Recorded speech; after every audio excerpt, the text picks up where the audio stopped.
Evening, ladies and gentlemen. About time I finally thought I'd chuck the mic on and join with good company in a local. Thanks, Jamie. And Tristan Masang here again. Here for this class's semi-finals. Tristan, the book slayer Masang. And the comp's not over yet. Not yet, no. We are getting close to the business end now, so you people that have just tuned in recently, we've got Rusty Wheeler and James Dallett to play tomorrow morning on the winner's side for the double chance. And a bit wayward there from Johl on the opening frame. Missed that plant by a long way. Did have to catch the edge and I think just overcompensated. Now you asked me before we got on air who my tips were, and I said Justin and Robbo. What are yours? I think Justin, and I think Clint's going to win. You think Clint's going to win? Is that just a local bias thing, or you honestly do think that's the case? I think these tables suit his game, and I think he's been playing exceptionally well. Have you seen his last two matches? Oh, I heard he played well his last match. Robbo actually told me he played well his last match. He sped up, which is something Robbo doesn't do that often. So. Yeah. Robbo has been playing well. He's thrown the cue at that a bit too. So I think this first frame is, I know we're raced to 11, but first frame on the board's always very important. Yeah. Just the transition to that bottom ball. Yeah, it's all about the bottom ball. He may even leave it till last. But Dan says I don't care about that. We're not watching that one. We flick back. Do you think he's got the angle to get in there now? Just off the one in the middle. Yeah. I think it looks behind the yellow. I think it looks thin. Okay. So he may. I still think he's probably going to leave it till last and just give himself an angle just to float up the table. And well, he's going to get on it now. He recognises it's a problem ball. Yeah. But you wouldn't want to play the plant. Well, that's exactly right. I wouldn't want to. I'd want to get rid of this as soon as I could.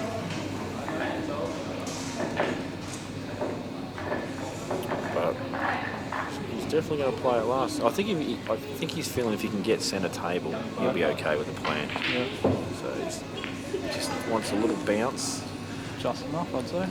Yeah, I think we'll see him force this out a bit. I don't think he'll just roll it in. I think he'll try and get past the bulk line. I've noticed that these rails on these tables, if you're just a fraction out on the rail shots, on a pace shot, just the jaws don't accept it. I found these tables are the opposite to what I'm used to, and that's if you catch the outside jaw, they will jaw, but if you catch the inside jaw, they tend to slide in, and that's actually very much the opposite of what a table normally does. Yeah. So it really does require some adjustment, especially when you're playing a ball that's in the middle of the table into an open pocket. If you just catch that outside jaw a little bit, it just jaws and doesn't go in. I know Woodsy had some trouble with it. Yeah. So he's got the same plan as he had before. Yeah, except a bit more distance. Yeah. Tricky shot this. It looks easy, but got to still hit it right.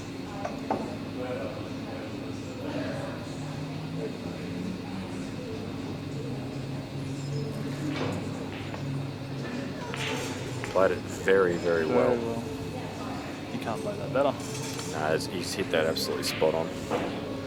He's actually made it look easy and just made us look like fools, to be honest. Yeah. But in reality, that was trickier than it did look. Yeah. And Johl just needs a rest.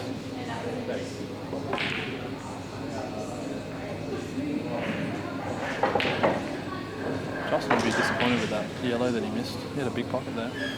Yeah, and he sort of flailed at it too. He didn't sort of cue it the way we're used to him seeing, where he's got a pretty smooth motion. I would have liked to come up probably another foot, but should be happy with that.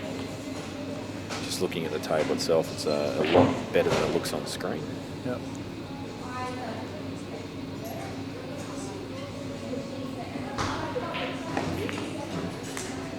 Johl will take the first frame. Yeah. So we got Clint on and out. He's fallen short.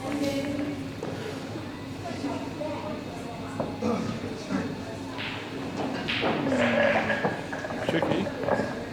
Triple plant's an option. That is a tough gig. There's a table over there, and I'm not sure if it will probably slide past the fourth red, but Jeez, I don't think it's on. Going for it. Just see if he can get past the black enough to hit enough of the red. Yeah. Because I don't think he can. What's the next best option then? I don't mind hitting the... No, he's going to play. He must have room. Oh, it's probably... Well, actually, he went straight in off, so you can't say it was unlucky, but... Actually, no, he's gone in off the black. Yeah. Black's moved to the centre. Probably a slightly unfortunate. I mean, I guess if you're really going to look at things, it's basically the shot before where he fell out of position that created that error. Yeah. Robbo will say, thank you, old Kappler guys.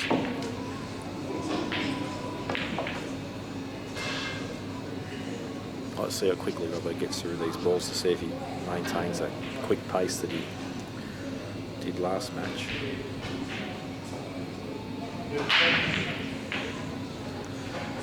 Lots of left-hand side there on the white just to check it off the rail and give himself a bit more distance between this yellow, so he's got more.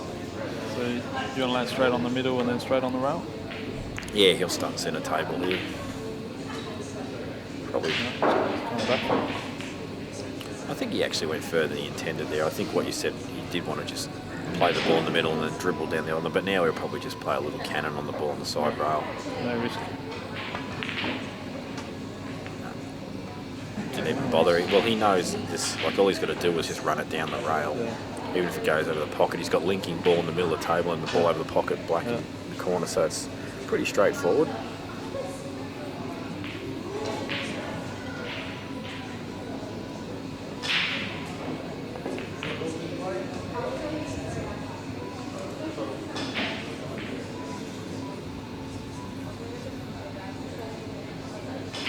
Just see if he drags this in or whether he punches it in. He drags. Yep, he does. I've played you a couple of times now, Tristan, and I do notice that you are a big fan of the drag shot. Yeah, it's my I play the favourite drag shot a lot. More than anyone I've seen, actually. I played you at Big Guns, and I commented to someone and I said, I've never seen anyone play so many drag shots. Yeah.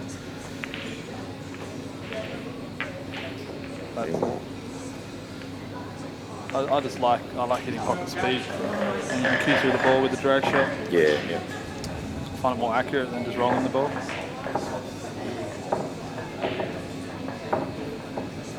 Yeah, the only issue obviously with drag shots is if your cueing's just slightly off a bit, you load it up with side accidentally. Yeah. That's the only issue with drag, but they're great for tables that are drifting and stuff like that. Yeah. And to be fair, the tables that you had to play where you're playing all those drag shots, they do drift a lot. So. Yeah.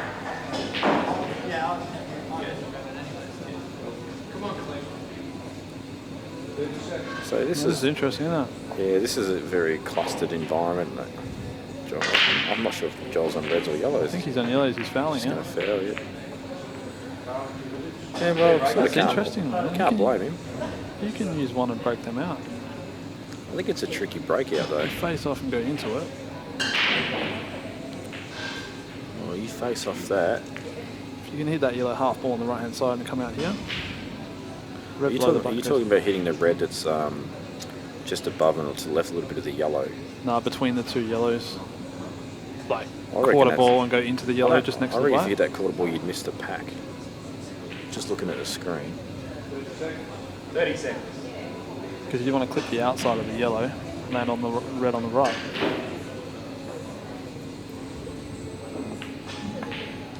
Red ball blood, time of blood. I reckon he's going to go into one. Yeah, Oh, so he tried my shot. Yeah, I didn't think it was on. Yeah. It just looked really thin, the cannon. Yeah.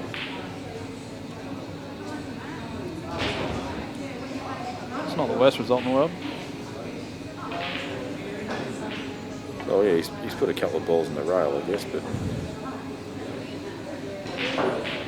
they're very negotiable though with the ball over the hole. He's got sort of three ball plant down the rail if you can get sort of up that area. Yeah. Johl may be forced to take this sort of thinnish cut top corner.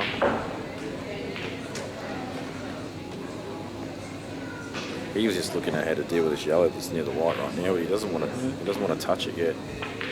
It's a good shot. So now we can deal with these awkward looking balls. So he's trying to cover the hole here, right? Well, I think you'd be happy to pot the first one. Cover with the second one. Yeah, he'll want to eliminate these as much as he can. He's actually So tried he's to going cover. for a 2-ball cover. Not sure if he actually wanted to hit it quite like that, but the only reason I say that is this red, you just bring it straight out. Yeah. And there's not too much danger. Really awkward yellow near the black there, but it is saving the frame a little bit because of the red that it's near. Yeah.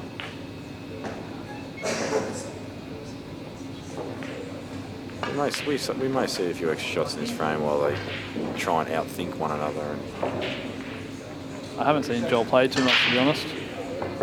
tactically very strong. Yeah. He's actually got a really good all-round game, very methodical.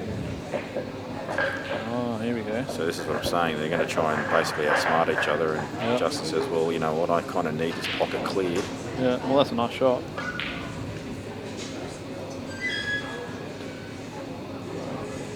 It's hard to run off that yellow and get a recover. It is. I think Joel's going to try and get creative here. I think he's Yeah, you're actually... going to cover the other pocket. Not bad. I don't think he's going to go for the cover here. This is really hard to cover on these tables. Could be wrong. But he can get a cover and a snooker. You know what I mean? I think he cannons the yellow, doesn't he? Can't tell from the angle. You're right. He's played that. That's beautiful. Sensational. Very, very good shot. That was so easy to mess up. Yeah. Justin's under the pump.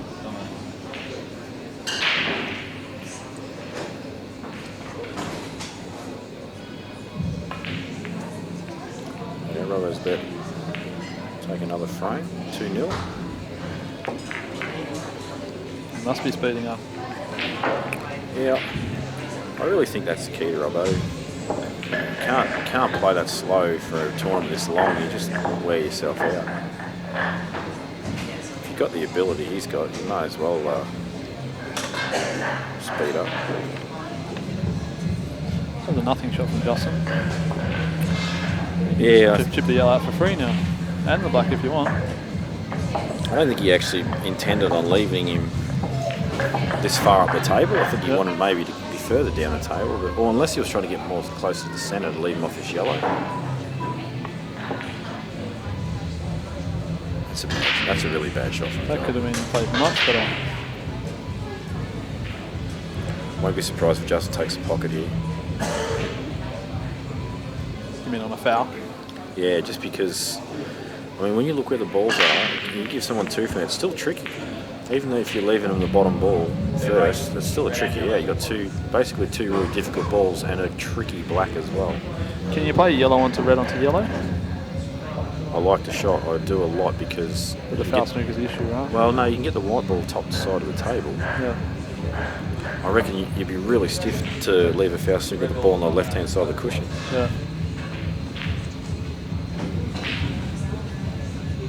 Just doesn't want to overcut this and flick off the left side of the red and leave the yellow on.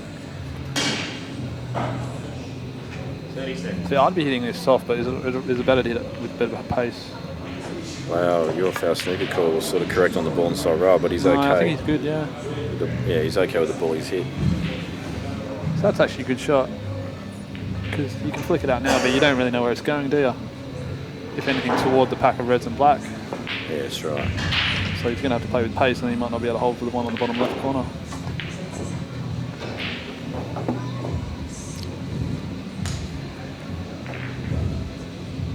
What do you play here, Jamie? I just can't tell by looking at the pocket whether you can place thin enough to make the red jaw or not. Oh, yeah. You could. Oh, like that. Yeah. Yeah, that's good. I think he's actually tried to cannon the yellow across there as well, but he's just slipped past it. Yeah. Because if he gets the cannon and he's behind it, then he's actually got and it sits neat. He can screw up the rail and develop the other one. And, yeah, the frame becomes a little bit more achievable. I wonder if that black goes in the bottom right. I just see a snooker all day here. I just don't see him playing any other shot, but just slipping in behind this yellow. Yeah. It's just too hard to pot out from here. Well, I'm wrong. And he's going on the cart. Well, I didn't even know I could get to that ball. That's how well I'm going. See, I don't like that shot because how do you know where the white's going when you hit that red? And that's why I just thought the snooker was just I guess a percentage option. I agree with you there, Jamie. You're leaving yourself open to what Justin does if he gets out of snooker and possibly gets the result or whatever. So a lot of these top guys don't like leaving things to chance like that. But I still believe no matter how generous the pockets are, you still need to have some type of logic and percentage about your game. And that's a strange shot. Well, that was just purely safety, I think, and yeah, he's played it bad.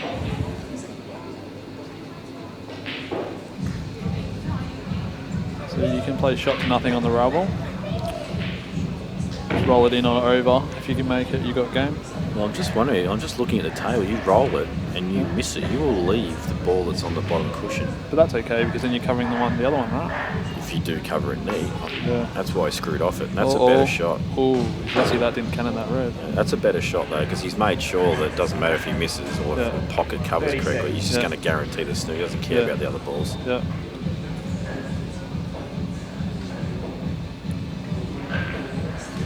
I think if the frames go tactical and clustery, I think Justin will have a slide edge.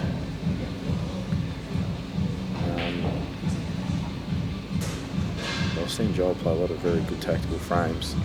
That's an excellent shot. He's only left one long red. Yeah, and here's the other side of the coin too. I think with shots like this, like getting out of snookers and playing them with accuracy, I think Johl would be better than Justin at that. And that's because of an excellent snooker background as well. Yeah. 30 seconds. So Justin forced now to take the big shot on, and he must get it to win the frame or we'll lose. And that's why Justin is still going well in this tournament, because he's just consistently knocking in those balls, the crunch balls. A lot of confidence at the moment, Justin.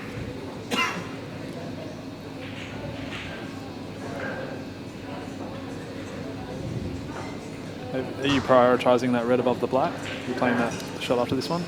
Yeah, I think it's the dodgy ball for sure. Yeah. He might come off the side rail and try and get a bit straighter on it. Or he's trying to cannon the yellow. That's a bad result. That'd be too neat. Like cannon the yellow, you're perfect. Yeah. Just land before it and you're okay, you know. But you can go into the black, right? You could have.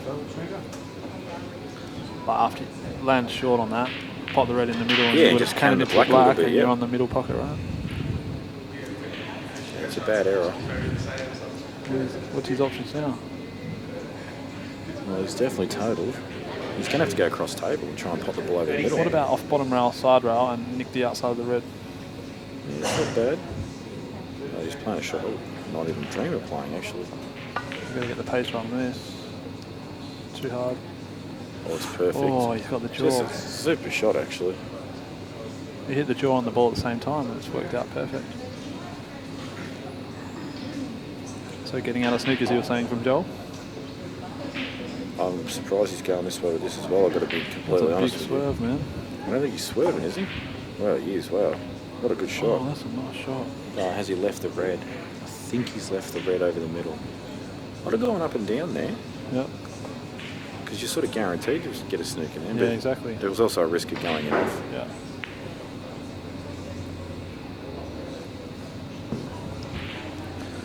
Justin's going to have to get on that red above the black fast.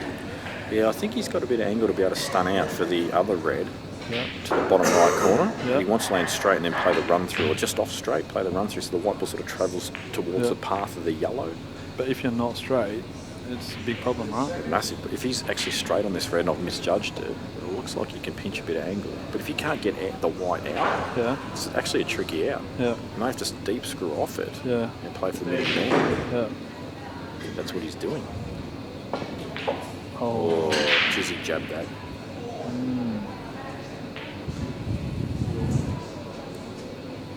Just making a few small errors, Justin, at the moment. Yeah, I reckon his queuing action's not... Like, if you look at the majority of the very... When I say elite players, I'm talking about the same guys that you see at the West National every year, or the big comps every year that are making these last 8 and last 6. They're the elites, and it's always the same guys. Yeah. Justin is one of those players, but he's the only one that has that sort of more jabby cueing action. It's not Like compact. not so much compact, but it's sort of like when you watch, say, Sean Bart or Robbo or these guys, they get through the ball and it just all looks like a one big long flowing motion. Yeah. He seems to stop, Yeah, doesn't yeah. get right through. Yeah. It's hard to explain, but look, even when you look at his wrist, sooner or later you'll actually see it's on cocked camera. out. Well, yeah, it's bent right in. You know, it's not textbook, you might say. Yeah. Whereas if you watch, Robbo's actually a good example because I think his action is pretty much perfect. Yeah. I played Sean Butt earlier today, and I actually think he has the best cueing action in the room. I think his cueing action is that good. Yeah. Which is no surprise for a bloke that's mobbable, you know. So many, I don't know how many hundreds of snooker he's made, but I bet you he couldn't count them either. Yeah. And just a super bloke to boot as well. Yeah. I was talking to him earlier. He's such a nice guy. Jeez, Oh, what's going on here? We might be watching the wrong match. we might be. So yeah, we might give the other two some airtime soon because this has been a little scrappy. But it's been interesting too. You know, like, it just proves that your top line players can all make plenty of mistakes, especially. You know, they're in the loser side. They're getting towards the business end where there's some serious cash. That's better from Justin. Yeah, that's exactly right. We're in the evenings now as well, so people are getting fatigued. Robbo's on an interesting table here. He's got 2 shots with 1.5 dead balls, let's say. Well, after Justin nails this, we'll flick over. You can see it in the bottom of your screen, bottom right. I'm pretty sure that red goes inside the black. You'd have to be right on it and a slow roll. Oh, that's actually really well If he's played. potted that, That is that's a great huge. shot. That is massive. But he's actually landed really dodgy.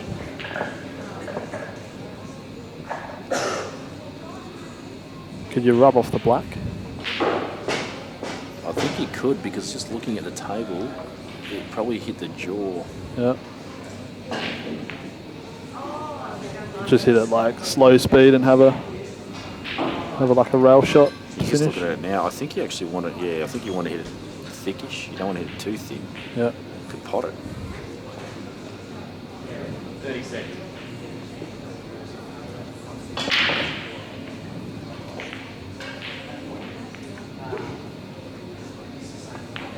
Yeah, he's played it well. It's a good shot. You don't want to be too greedy there and get too close to the pocket because then you lose the black.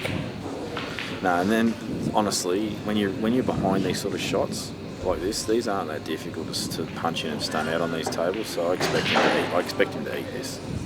He's got slightly hampered stance because of the ball over the hole, but. Yeah. So 3-0 to Robbo, and Clint will need to get a move on. Clint no stranger to the late night affair either, after last year's matches. It was Jake and then Justin, right?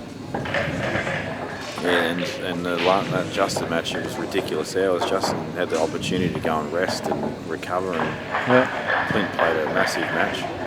And then had to basically play Justin afterwards, and he just looked absolutely drained.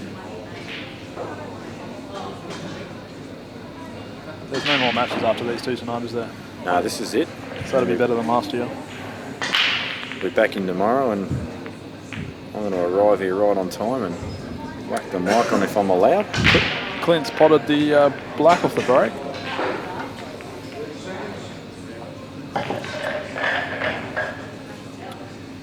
So Justin's gone to plan B. He's decided this out is too difficult and has decided to get some cover.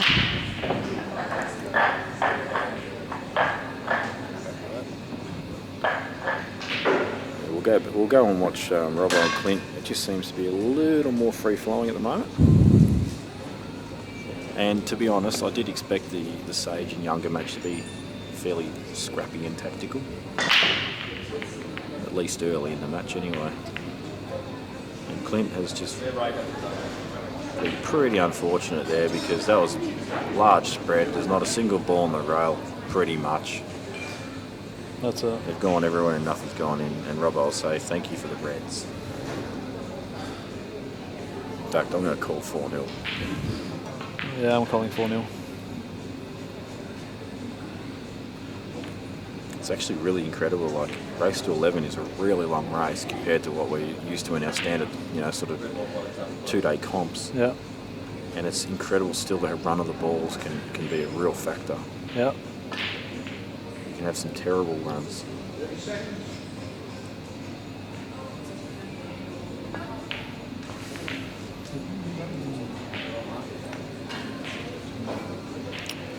He's knocked it in a worse position than what it was. Yeah, that is actually not a good shot at all. Now, there's not many balls in the area you can use to. I think he's going to. I think he'll try and screw into it now. But he might not land on the ball.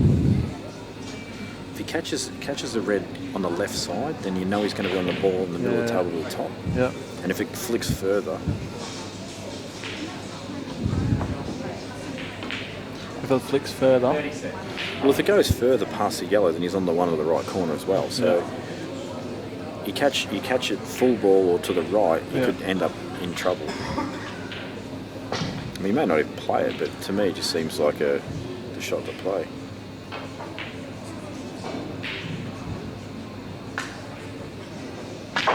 There he goes. So he's caught it thick. Yeah, he's just caught a bit full, and that's why he's not on a ball. If he had caught it left side, he's on a choice of balls then. These sort of guys, how often do you reckon they catch that ball exactly where they want? More often than not. In fact, the man standing right behind me is a genius at it.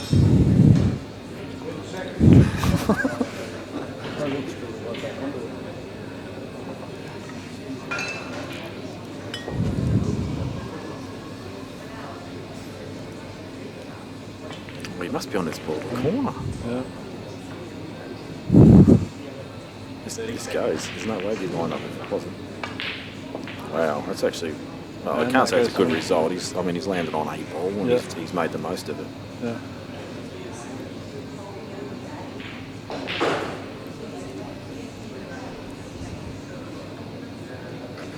And I'll tell you what, folks, tomorrow, 12 o'clock Vic time. What is it? 11:30 SA time. 11 o'clock NT time. I think I got my numbers right. Rusty and Della. That will be an excellent match. So do you reckon he wants to land under the yellow or above the yellow? I think he'll stun because he just has a massive area to land in. Yeah. That's perfect. Yeah, and if you go low, then you've got to sort of screw, but this you can just stun and flick. You can flick it with a touch of side. Yeah. Like as long as he stuns the white, just sort of In anywhere like a foot from the middle pocket or slightly higher, he's fine. See, no problem. Yeah.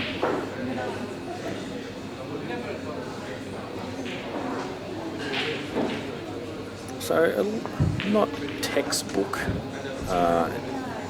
Had to develop a red, and after he killed it. It's a much different game to the Justin Sajich Johl Younger, isn't it? And as you can see, this is a frame of death.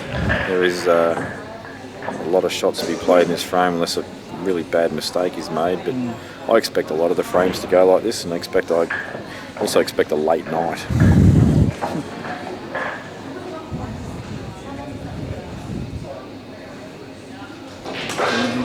He must be on reds and fouling, right? Nope. Well, he's played. I think there's a gap underneath this red. Might just stick with this for a sec just to see what Johl does, because I think he's actually going to attack this. I think he's going to go for the out. He's going to slight stun run through on this and just kick the red out, hold the white. Wow, it's somehow not going in. He's actually been probably a little bit stiff. It's not bad with the... Justin doesn't have many options here. I think if he had the option to put the ball in the pocket or leave it there, though, he would have said, put that ball in the pocket and I'll keep going. Yeah. The real tricky part, obviously these two balls in the top here, the two yellows and the red, they're the real tricky part now. I think it's better if he lands below them and he plays that one to middle. Well, the issue is, well, yeah, because then you can clear the red, spot on.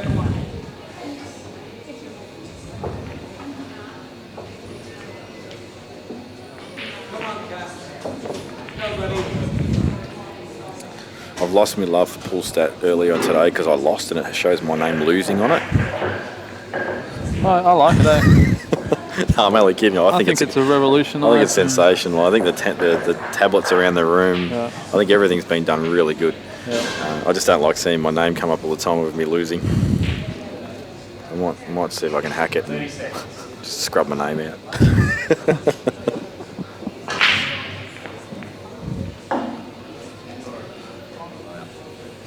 That's a very negative shot from Justin. Yeah, actually, I heard Russ in the background say that Justin played really negative last match as well, so he's sort of maybe carrying that on. But he's he's in trouble, so he sort of needs to stay alive. Maybe he's not feeling great. Might not be. Well, that's not a bad shot. That's a nice shot.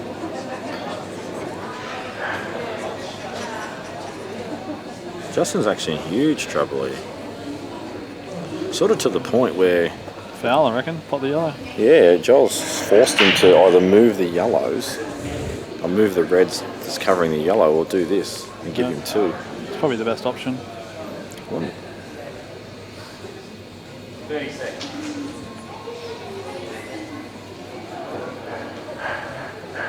Yeah, I think it's the only option. There was just no other shot, even to make a pot on. I don't think there was a shot.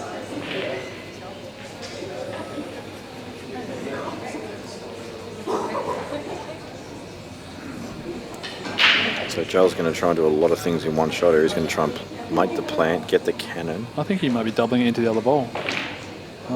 Oh wow, the whites. Yeah, so he's tried to do a lot in one shot there. Yeah. But it's worked out nicely. Yeah. As long as the white cannon's into that cluster. Yeah, and develops okay. the yellow, yeah. Yeah, you're okay. Yeah, the pot was really secondary. Yeah. I mean, you're trusting a bit of luck to where they land, but as long as they land in the open, you never have a chance.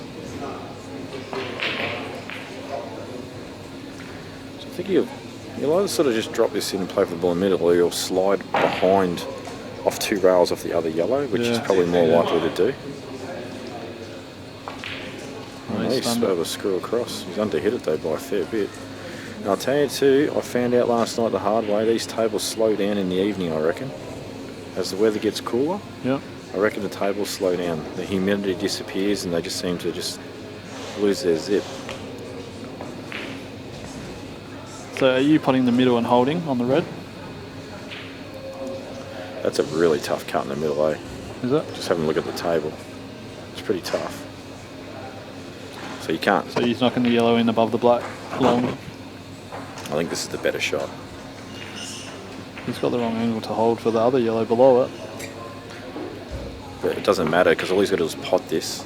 Then he's got the angle on this ball in the corner, just drop it in, and this will be a drag shot for sure. And he holds for the ball in the middle, he's just got to drop that in, and then he's got his final ball into the blacks. Yeah, that's good. May even check this up with a bit of right hand side just to kill I the reckon white. drag will run too far here.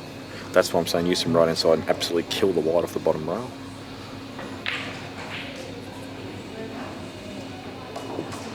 Yeah, see, he's worried about it too, but see, he's just loading it with just a touch of right hand side. I'd play drag right hand side here. That's what I said, right hand side kills the white. He's just managed to hold it, I think. Just enough, yeah. Yeah, But now he might be too close to the other yellow, right? No, I think he's alright.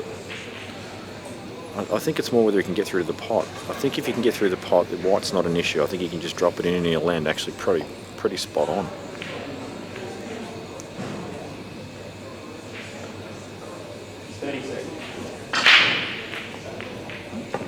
Oh yeah. That's beautiful. So one would imagine now he'll just play the run through. Unless he can just slide past the black, yeah. Just dodge the black. I actually hate playing these shots personally. I always accidentally cannon the black. Yeah.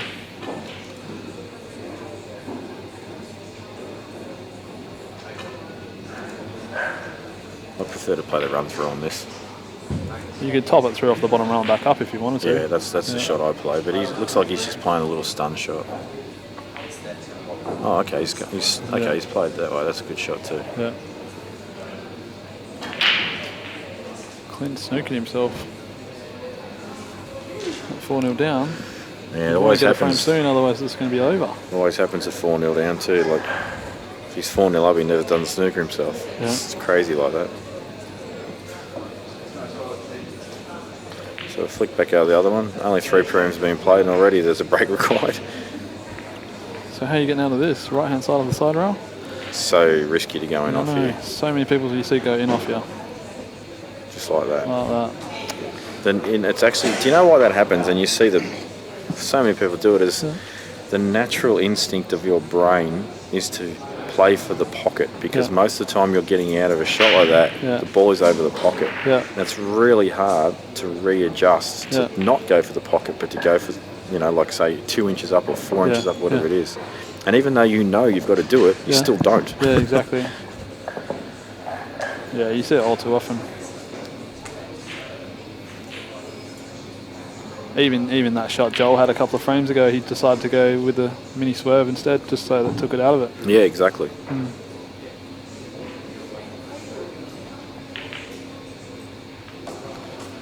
Robbo would be feeling pretty good right about now. Yeah, he does feel like it does look like he's getting through these a bit quicker than normal too, and I think if he goes 5-0, he'll want to speed up. Yeah.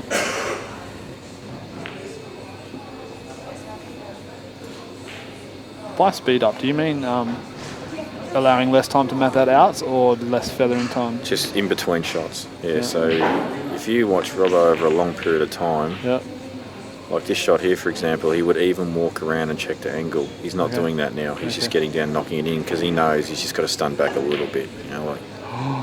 Ooh.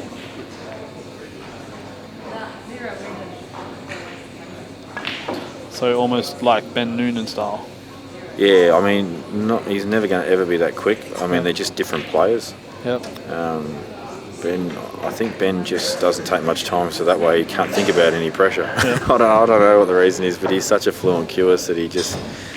I actually watched when he played Brenton earlier today. Yep. I thought Brenton was a little bit unlucky. He played a ball and it's just somehow sat over the pocket, and he was perfect on his last 2 balls. And that was that rail ball on the bottom rail one? Yeah. I saw that shot. And then Benny's ended up getting on the black at the end of the frame. He feathered for less than a second, just banged it in. Like, I'd have been like shaking over the cue at 10-all and trying to just make sure I'm feathering it right. He just gets down, bang. Like, it was like first frame of the match. Yeah. Actually annoyed me. But that's what he does. And as you can see on our screen there, this tournament would not be possible without these sponsors, and also the administration that goes into it, led by Ron Kelly himself. And I think Ron is out of the tournament now, is he? Yep. I've got to say, it is so hard to run a tournament of this magnitude and play in it as well. So full props to Ron.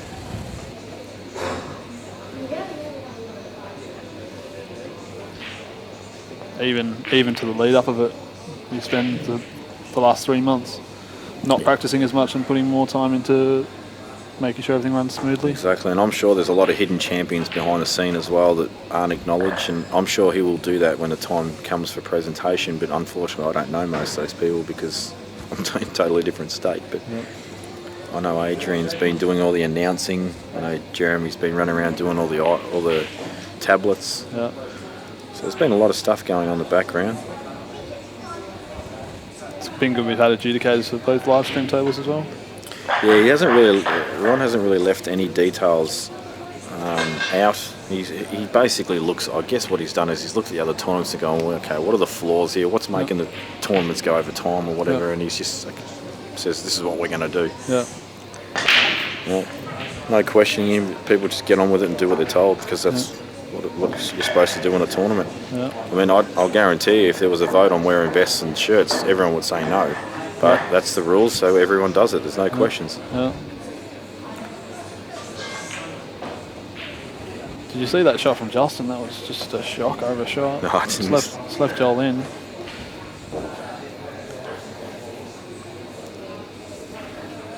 I find at the start of a race, if you do that early, it just gets you down and it's hard to recover from it. Yeah, I'm all too familiar with it, unfortunately.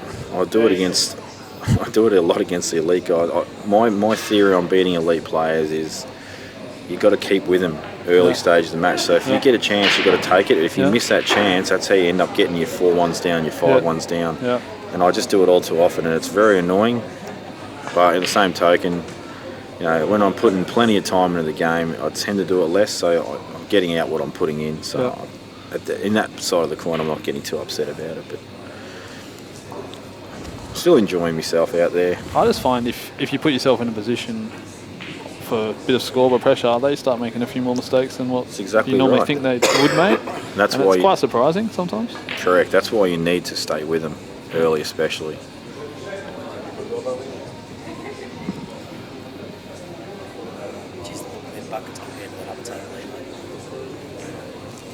That one there are way bigger pockets than that one there. I'll tell you what, Joel has what Jamie says chopped up. Yeah, that is a bad shot.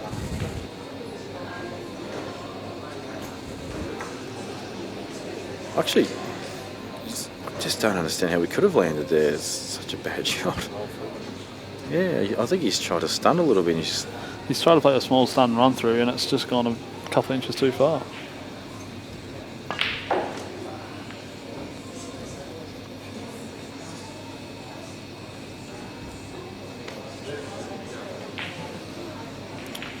Once again, doesn't miss getting out of a snooker. He's left a gap.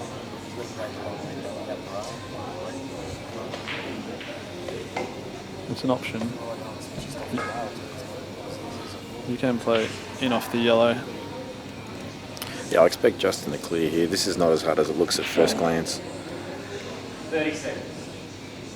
You top through this for middle. Yeah. Yeah, this is all about just getting on this ball on the side rail here as soon as possible. Next, right? I'll play it as soon as I can. I think the most important thing is don't leave yourself thin on the ball over the hole if you're going to play it next. So you're playing it with pace? Mate, well, you know what? He might leave it till last. I don't see him doing it. That's not the way he plays. I just find those two yellows take away a lot of your angles for leaving for the black.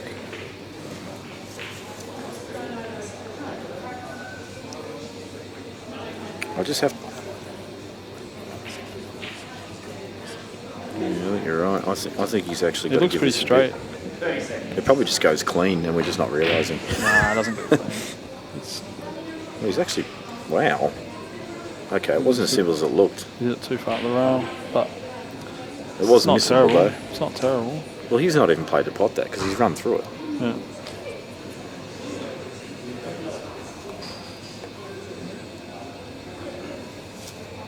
Just what? Snooker? Yeah, I'd imagine he's going to run off the bottom two here and just try and leave the white in a position where he leaves him with the other two reds. It's holding on for dear life, I think. Well, it is, but that's all he can do at the moment. Yeah. I think there's a gap underneath the red as well.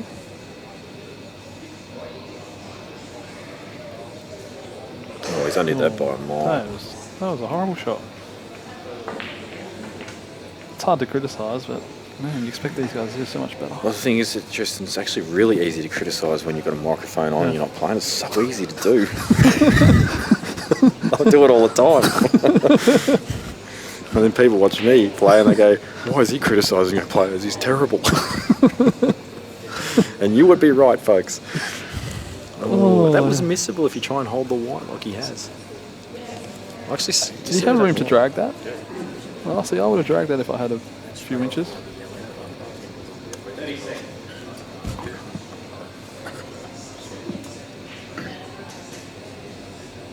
Hard to tell from looking at the tape.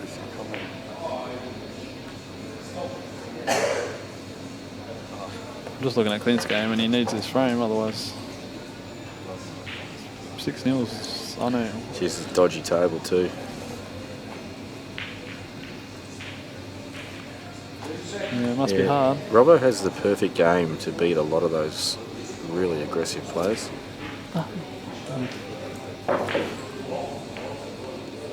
Has the perfect game. To beat a lot of the attacking sort of guys like Clint.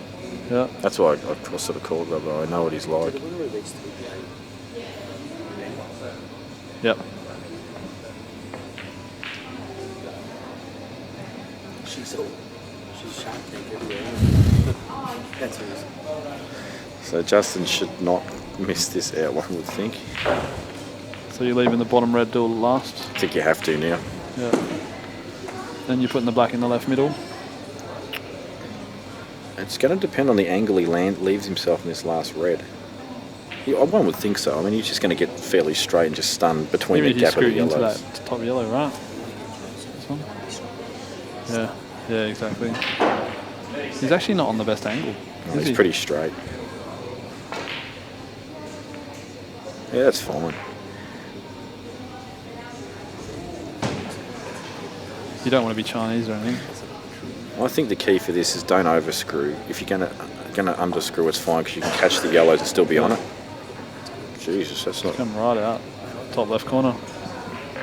Well, Rusty Wheeler just doesn't miss this, but I'm not sure about Justin. Yeah.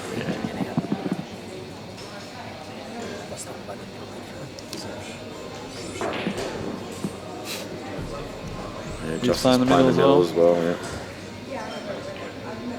Oh, is he under-hit that? That's drifted, I reckon, too. Like, his head got in the way, but I could just sort of see it got moving, him, yeah. The nap. He doesn't look, you're right, he doesn't look confident at all. No. Yeah, he looks tired, so you can, like, you can't see it on screen, but he's a bit down on himself. yeah, so he's just asked for a Red Bull, so he's not feeling it at the moment. I'll tell you what, from personal experiences, I just can't do the old Red Bull when I need a lift up. It just makes me shake. Yeah. What do you reckon here? Plot this yellow top through and be on the bottom ball and snooker? Yes, yes, I don't think you can actually go out here unless you do some kind of crazy development shot.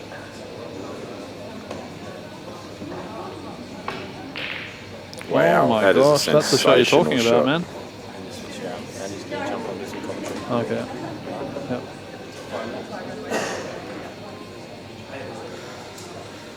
Looks like I'm leaving you after this frame, Jamie. Matty Bolton has just demanded the microphone. I think he has to knock in the yellow middle table and screw back down for the choice of two. Yeah, got to play the long ball here. Well, he already, there's not much less than commitment after that last shot he played. Oh, he's playing shot to nothing, topping at 3. Yeah, that's good.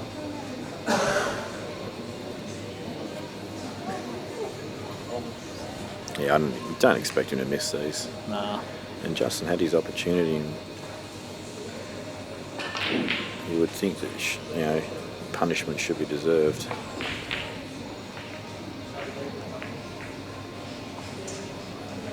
I'd drag that black. I actually think Justin has a headache because he's playing with his sort of sinuses and that.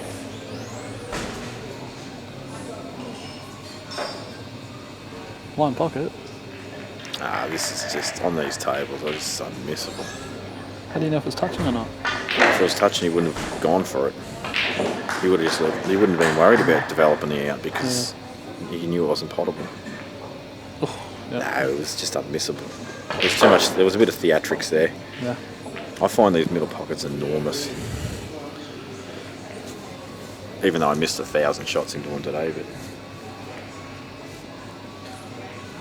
We're going back to Clint. I think we'll go to Clint and see him win his first frame here. well, should do.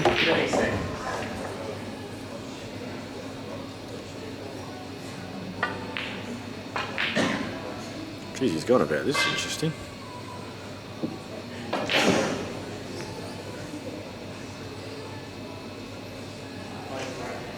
Just left himself a bit long and awkward there, Clint. I mean, he should be okay. He played the run through, but I just know I'd rather be somewhere else if I had the choice. Oh dear. Yeah, and that's just the signs of 5-0. That's what that is. I really don't know why he didn't top through that last shot. Just come off 2 and land for the middle. It was really strange. He decided to leave himself long like that. Do you know what? I don't reckon this red goes. You've got to play the plan here, I reckon. You might be right. Everybody says, well, you know what, I'll try and find some kind of safety, but it's not There's really no one on the safety, table. yeah. And like, even if you make the plan, you've got to hit it with pace. Yeah, you got to come off the side rail and run back out again because the red's got to come off the back rail and out too. Yeah. And the white's going toward the right middle. No, I think he's okay there.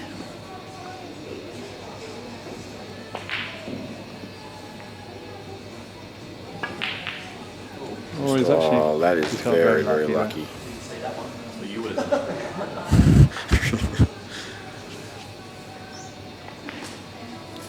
Even Is this that what you call run of the balls? That is run of the balls. But it doesn't mean anything unless he gets this. What's he doing here? Deep screw. Oh. Oh, Well, you know what? I think that's a just result. Yeah. He got lucky, and Clint gets what he probably should have the shot before this. So.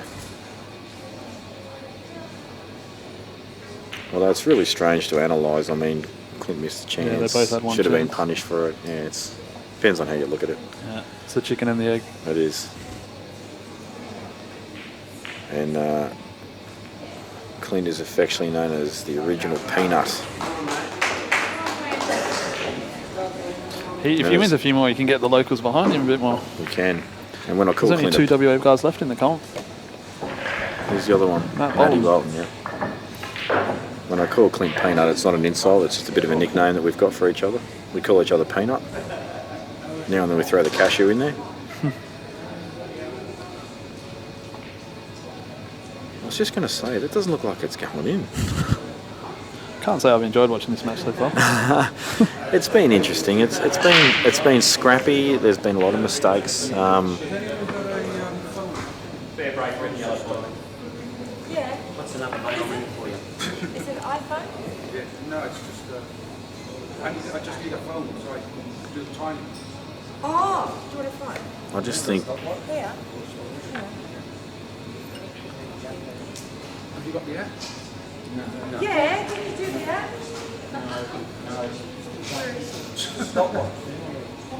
Justin's getting frustrated.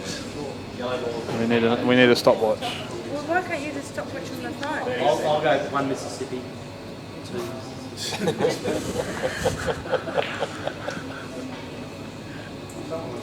Tell. The other one's Beyonce. Tell. Jesus. Stopwatch is on the phone.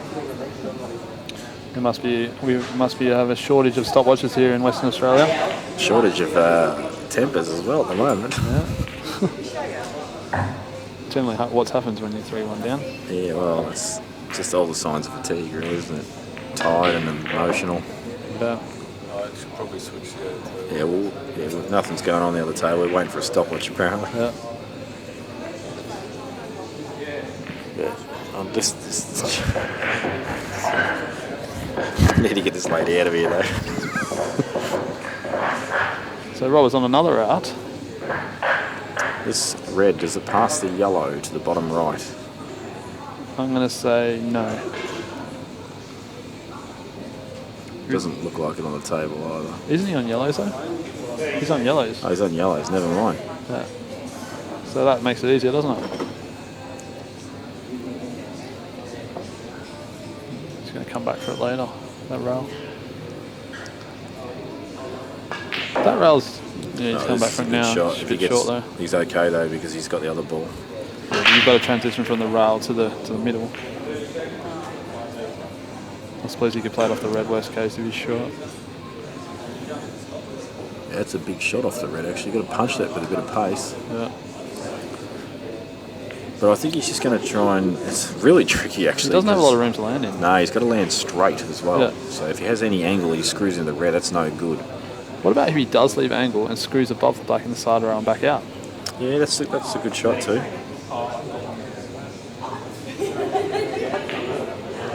Well, that's your shot is on the cards Yeah. now because he has no choice. Yeah. I think You've he's got to actually cue played this for really that. good. I think he played for that because it was just an easier shot to play from land dead straight, which is Yeah. what. You can sneak yourself too easy if you're trying to go too straight. And that He's is looking very cued good. masterfully. You can't play that any better. And I'm going to make the call right now, and I know it's not the most bold call on the planet, But to go 6-1 after playing it out like that, this is going to be a demolition. Alright, folks, I'm going to hand you over to Matthew Bolton. He's keen on doing some bit of commentary. Still in the tournament as well, but just relaxing until tomorrow's play. So I'll hand you over to Matt.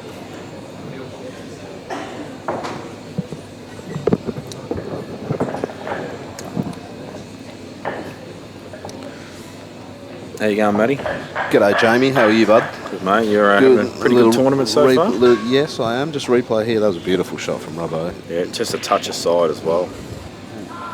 Yeah, mate. Absolutely stoked to still be in. So could have easily been out. 2 11-10 victories, mate. So very lucky boy, mate. Yeah, I saw one of them. It was just a high-pressured match. Yeah, I've had a couple of them, and as I say, I'm very lucky to still be in, mate. But I'll take it. Yeah, well, you've got to take him. That's it. So Joel and Justin, bit of a battle going on. I've missed the first couple of frames, but really looking forward to watching this match. Yeah, it's been, to be honest, so far, it's been probably a bit scrappy and horrible.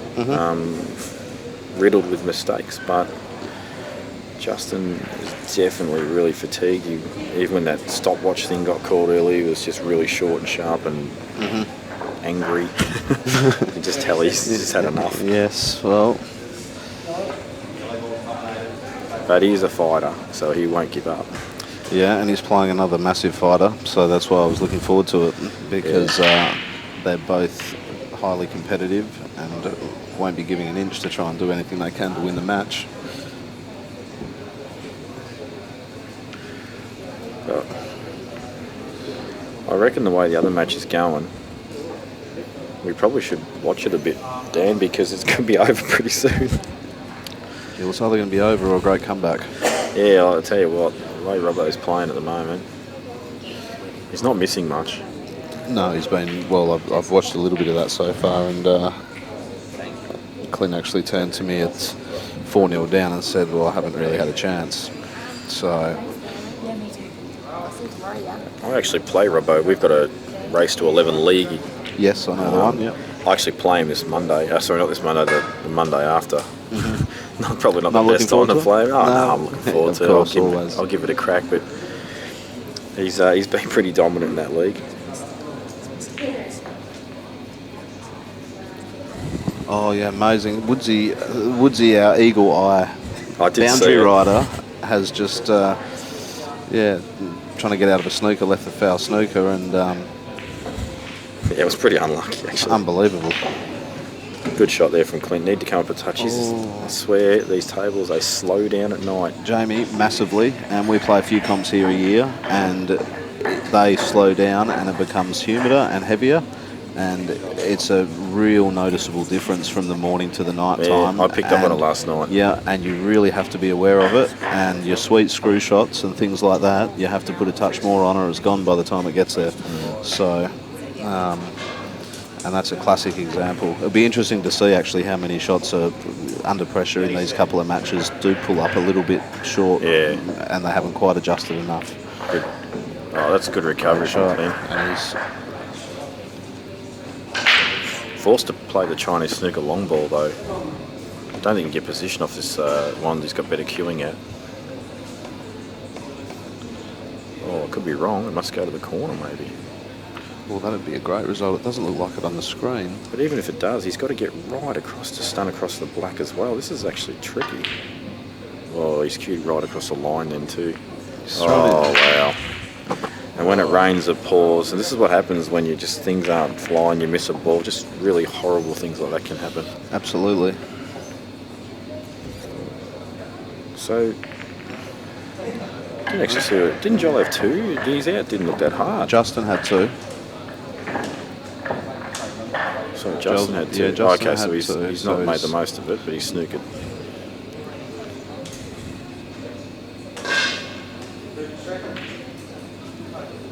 I was just commenting on how good Johl is at getting out of snookers early, so I hope he doesn't let me down here. 2 cushions and in behind it, Jamie? No, he's let me down massively. I liked your shot. I like the 2 cushions and behind it. 2 cushions, bit of running side to get it in behind there and see if you can tuck him up.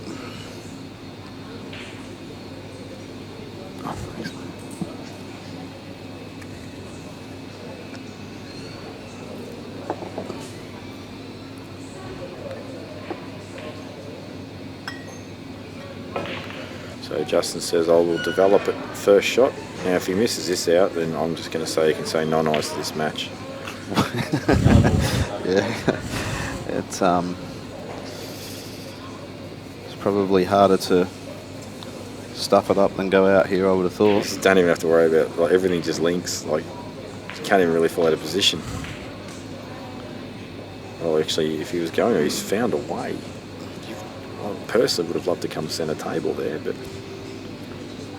You know, he's got to play this plant hard now to get back on the one on the rail. So, no, it's fine.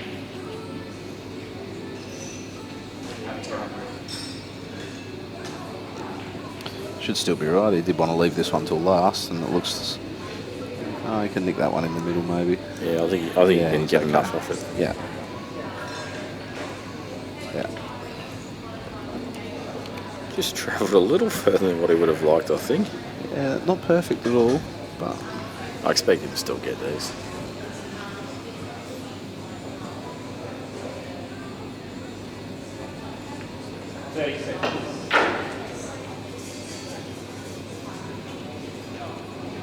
No, he's certainly taking some time. Got the extension out. So since I've changed cues, I don't have a little mini butt anymore. And God, I've missed some shots for the rest that mattered. I really should get another mini butt for the cue I've got now. Makes such a huge difference.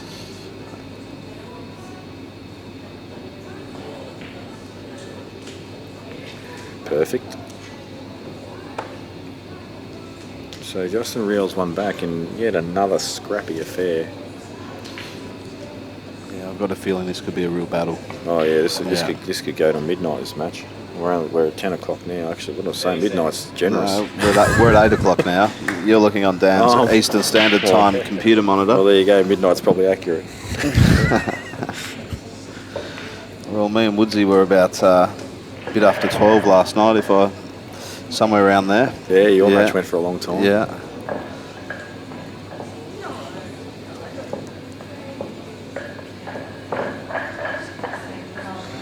So Clint with another opportunity, but he's just got this same issue he seems to be facing all the time. He's just got one dodgy ball to deal with.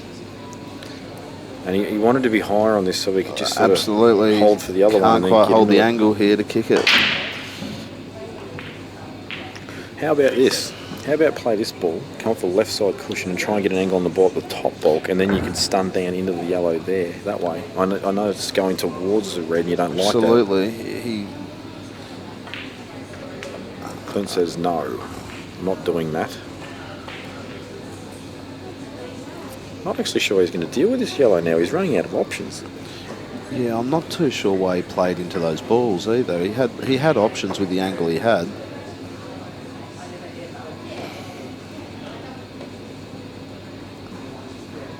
I just don't see this happening now.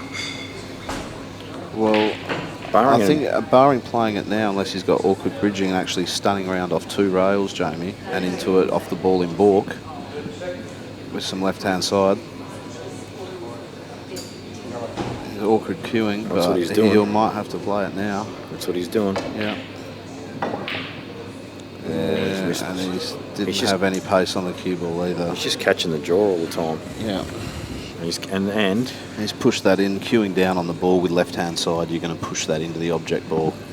And hard to judge with a little white. At that pace, with side, bridging into the ball is going to exaggerate the throw as well.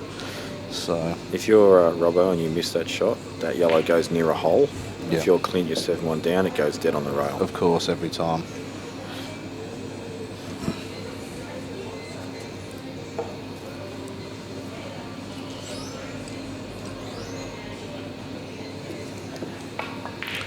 So this just, on the surface, just appears to be another mop-up job for Robbo.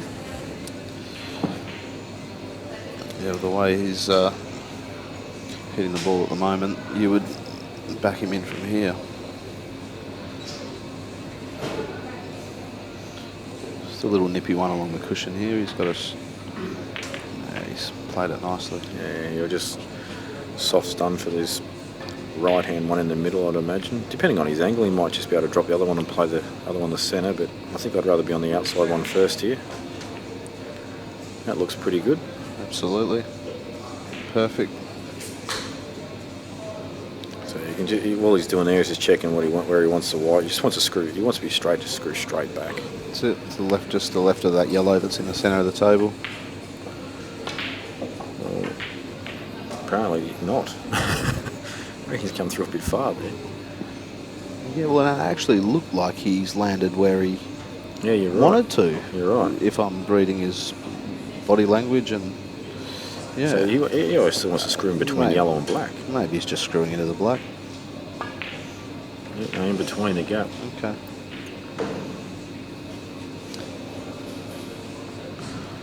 Play the run through now and bottom right corner for the black. Robbo seems to have the pace pretty good too. I mean, he probably wanted another foot on that, but I don't expect him to miss this when he's 7-1 up. No, he's queuing at the moment and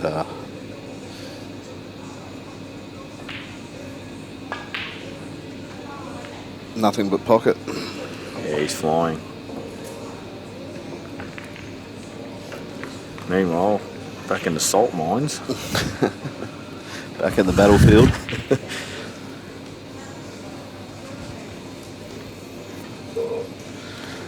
I'm guessing Justin's on yellows and looking for an up and down cannon on the red and yellow are stuck together near the middle pocket. Yeah. Good shot. Got it. Great shot. Couldn't have asked for better. A bit stiff with that red, just makes it a bit awkward for him to get right behind that yellow and play it onto the other one now, doesn't it? Although I think he's got a bit of angle too. he's got a bit of angle on the yellow. Yeah. May play the ball on the cushion Yeah. now. It's one of those ones where you can sort of undercut a little bit so it comes off the rail and makes the plant. Yep.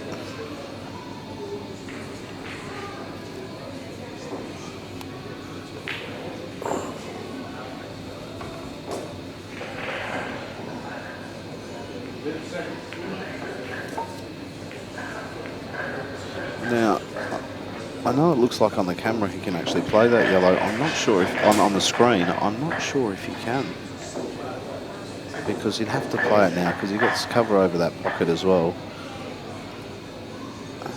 And he's playing it. He's playing it. Oh yeah, he could hit it easily. Yeah, he's Great played shot. it really well. Great shot. Play cushion first there to make the plant. Yep. And a quick shout, and I know he's probably still watching even though it's 10 o'clock at night.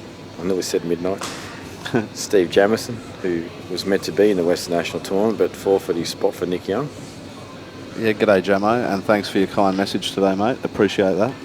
And just like to let you know that your hotel room hasn't been utilised at all. Thanks for being the third person that be offered it.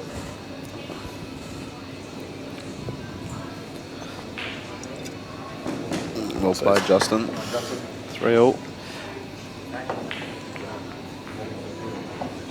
Meanwhile, Clint Kappler, another opportunity.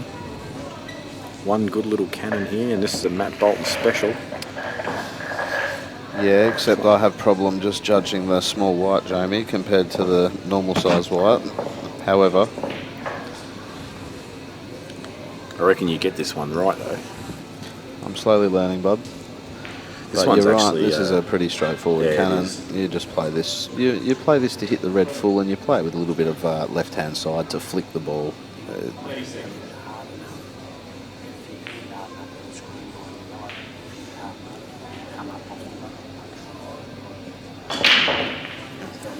I can't believe he's not playing this shot now. It's madness, in my Yeah, opinion. this isn't an easy positional shot. He's catch a jaw and land on the. Yeah, that's it.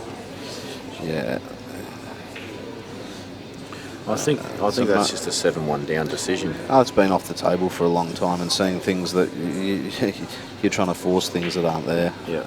And you're a bit scared of playing a perfect shot and landing on the perfect angle. Just lack of confidence, I think, because the only shot there surely was the cannon. Yeah, I think so. I think what he was thinking was he was going to leave those two balls to last because he needs to get on the black in a centre pocket. So.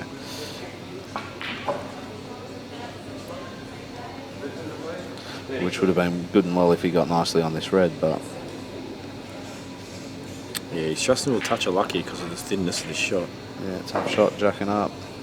Good Got pot. it. Where's the white? Well, it could have been worse. He's got a shot. I think the left thread to the left top pocket. Yeah, it's a tough shot. It's a very tough shot, but it might be the only pot available, I think. I think you're right. I don't even think it goes to the right middle, that red. No. The other Which would have red's been not. good.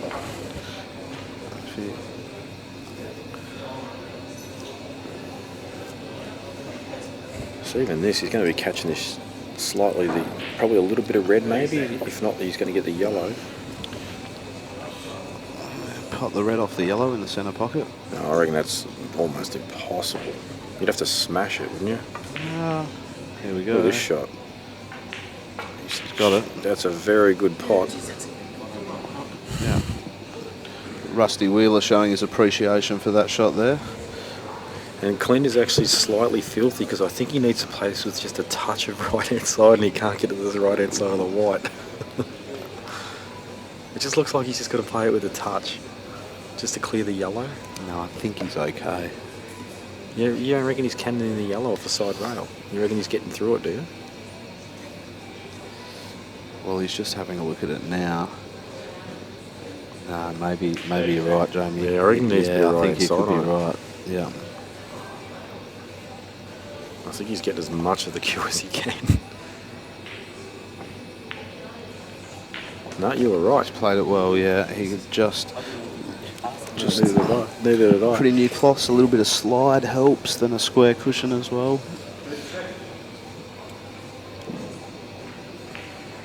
This is still a big shot for Clint, 8-1 down.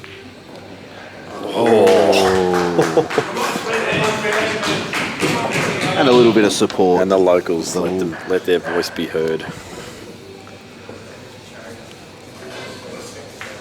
Yes, well, Marc's certainly done the right thing by keeping the crowd out of the match, leading 8-2. Yeah. A couple of Kappler fans here.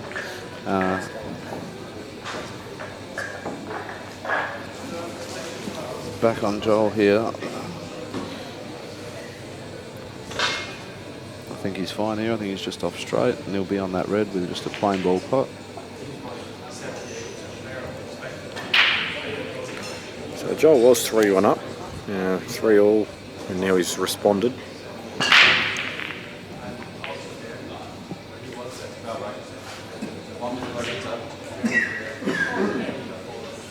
So there'll be no mistakes here, one would imagine, and Johl regain his lead.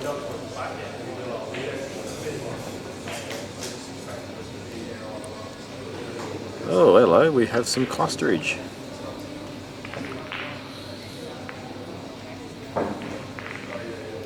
Yeah, there'll be a few shots in this frame, that's for sure. It's interesting Oh, because no, he's got hang ball on. in hand. Ball so in hand. Okay, changes things a little bit. See, this is really interesting straight off the back because I actually take yellows here. Oh, he is. Okay. Yeah. I'm trying to pop this. Just give me an angle to play the ball that's to the left of it and just separate the two that are on the left-hand side of these balls here. So, cannon this red, but you've got to give it a bit. Oh, Clint. You just got to give that a bit. Just clear, like get the red in the white into the red. Just get the red right out of there, and you know you're going to be on the angle. Because you're clearing it away from your other yellow to give you more options and more pockets for that as well. Yep. So he's just not quite there. No, And, he's just feeling it, everything. Yeah. But he's just played a big out last frame too. He would have been feeling good about that. Robbo's just. And that's a classic, isn't it? Whereas when things are going well, he's just on that.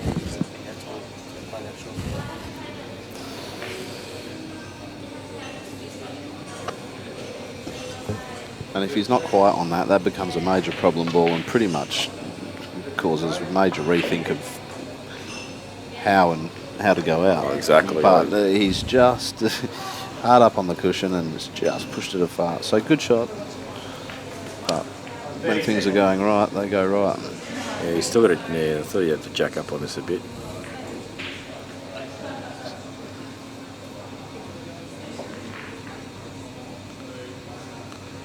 There's actually a really good shot of Robbo's back arm there, where everything is just dead straight. He does look fantastic over the cue. Whereas if you watch Justin, you can actually see it from on the bottom right hand of your screen. See how his arm comes in, his there's no straightness at all in any of his action. His wrist comes in, it's out.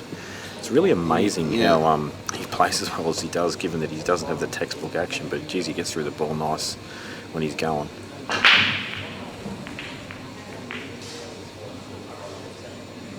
I still think on form, Justin's got to be ranked in the top 3 in Australia at the moment. I don't know. He just looks like he's a winner at the moment. Not right now, but in general, he's struggling a little bit at the moment. Yeah, obviously I don't travel to the pool tournaments, but he's had a huge 12 months or so. Yeah, he has. He's been winning a lot of things, or getting deep in everything. But these tournaments, race to 11, they're the ones where the true judgment, I feel, can be put on the top players. So the guys with the good records in the big guns, and this now that this has started, and I'm sure Justin's going to go win one of these or go close to winning one really soon. Both of these guys, Jamie, I mean, Joel's just beaten Alec 11-1. If Joel gets going and plays, Joel is a supremely skilled player and mentally, and he can certainly still win this tournament, in my opinion. There was a certain person, and I'm not going to say who it is, who believes that Justin can't win these tournaments because he's not as dangerous in race to 11s as what he is in, say, race to 5s. Which I understand where they're coming from. Because when you watch, say, at the very start of the tournament, and it's just amazing how it has turned out that. So before a single ball's hit, I picked my 2 favourites, was Rusty and Della, and they're the ones that are still on the winner's side. Now the reason I said that, the reason I left Benny out, and the only reason is it's so hard to back up Absolutely. a tournament 2 years in a row. Massively. Couldn't agree more with that. And these tables suit Rusty and Della's game. That was the reason that I chose him. Yeah. And I think like Rusty beat me last night, and I thought he was supremely lucky. Yeah, well, I felt the same today. No, I'm just kidding. If you watch the replay or you watched our match, you'll see how terrible I was. But geez, lucky Rusty was lucky to win. No, it was great to play the big fella in a big tournament when don't get to play these comps much. It's great to play him on the stream, and he's actually gone to number 1 on my hit list. I just wish I had beaten the big so and so. He's number 1 on my hit list now. I want to roll him just once. Yeah. He's sitting next to us at the moment, folks. Did you any live Facebook updates during our match, Russ? A couple out there. Beautiful. I actually asked him. I says, I think. I've got 7 friends on Facebook. Maybe Yeah, he's got 7 friends on Facebook. When did you get your new 2?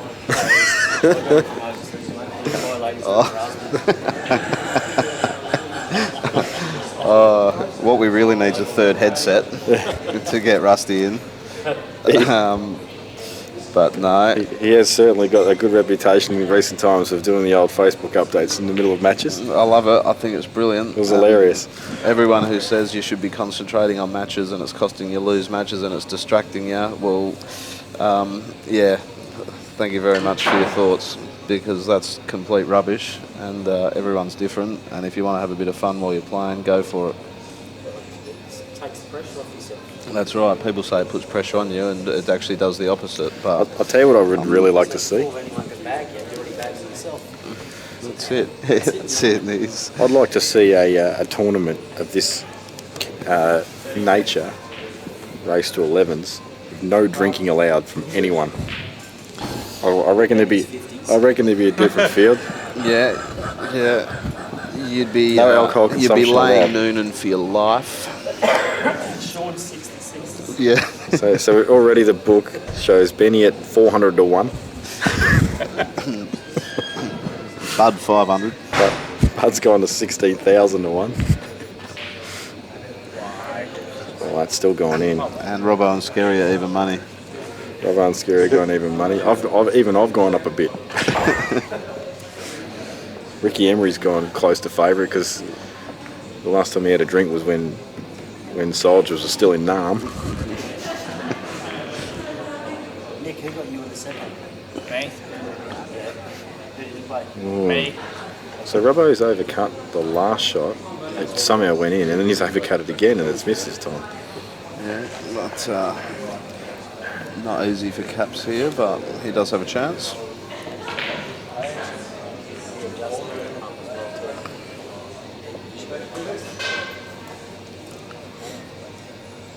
So Clint's just wanting to drop this in and land on the ball on the rail. He wants to land sort of straight-ish because he wants to drop this other ball in the middle. That's perfect. Actually, you know what? He's even picked the queuing gap, I reckon. Can cue straight through between those two reds. And if you visualise really hard and look at the white and the two reds right now, you might see something that you probably shouldn't. Now, I'm going to leave it at that. Yeah, I'm not going to guess. And that, Nicely played. yeah, he's got a little bit of angle as well, just to bring himself out of touch. I don't know if he has. Even if he's straight, as long as he just keeps the white sort of there, it just screws back a touch.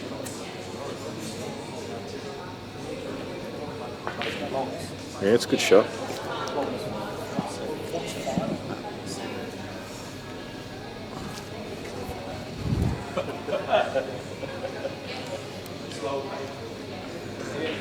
You should be nice to me. You don't have your phone.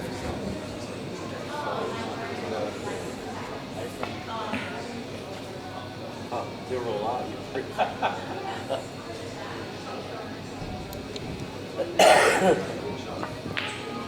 Good shot there from Clint, so you would expect that he should take this. Actually, you know, it's interesting. I think I want to play for the bottom of the two there, and then I can leave the one in the middle. Absolutely, no question. I definitely. I think he should have played for the bottom one there.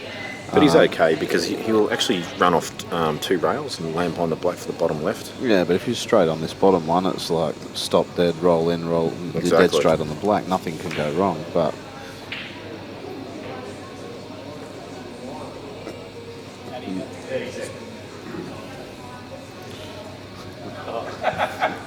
thanks, Mick. Just pointing out I don't have to wear my waistcoat while I commentate, Mr. Scary. I think he's just finished his second mid-strength midi, and he's starting to fire one-liners from the gallery. I thought you were adding class to the commentary section just because I was here, mate. I thought you were trying to balance things out.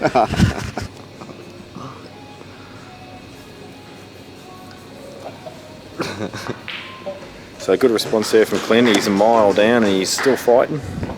Yeah, he'll keep trying, that's for sure. And okay, I don't think we've seen one frame where the balls are just wide open in this match. I think Justin's on the reds and he's played it to foul. Yes, that's right. Yeah. So he's pushed Joel's yellow over towards that pocket. Now, if this was me playing Rusty last night, I'd try and face cut this yellow really thin, miss it completely and pot his red. And probably leave him a foul snooker if you're really unlucky. It was a disgusting Follow shot. it in and leave the foul snooker. I don't know if I'll ever forget that shot. It was that bad. Oh. That's why you have to hit it thin, you see, because you avoid the double kiss.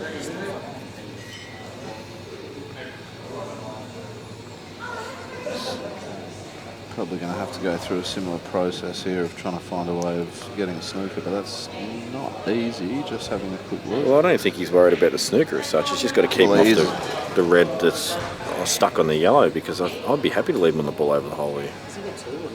Yeah, absolutely. And he might actually be better off doing that straight away. I think flick off this yellow, push it to the black and take the white ball at the top. Just try and cover the black a little bit. And that's what he's doing. The only reason I don't like that shot, it's too easy to come off the back cushion and disturb the red. Yeah, absolutely. And correct me if I'm wrong, Jamie, but I think he had a pot on a ball in the middle there, a straight pot. He could have played the pot on the ball in the middle, then brought this yellow out that's dead near the red, and then played that shot, and his balls are then all out. Whereas now he's under pressure. And he's massive underdog to win this frame now because Justin exists. Bang, and Joel's got a ball that's in all sorts of trouble.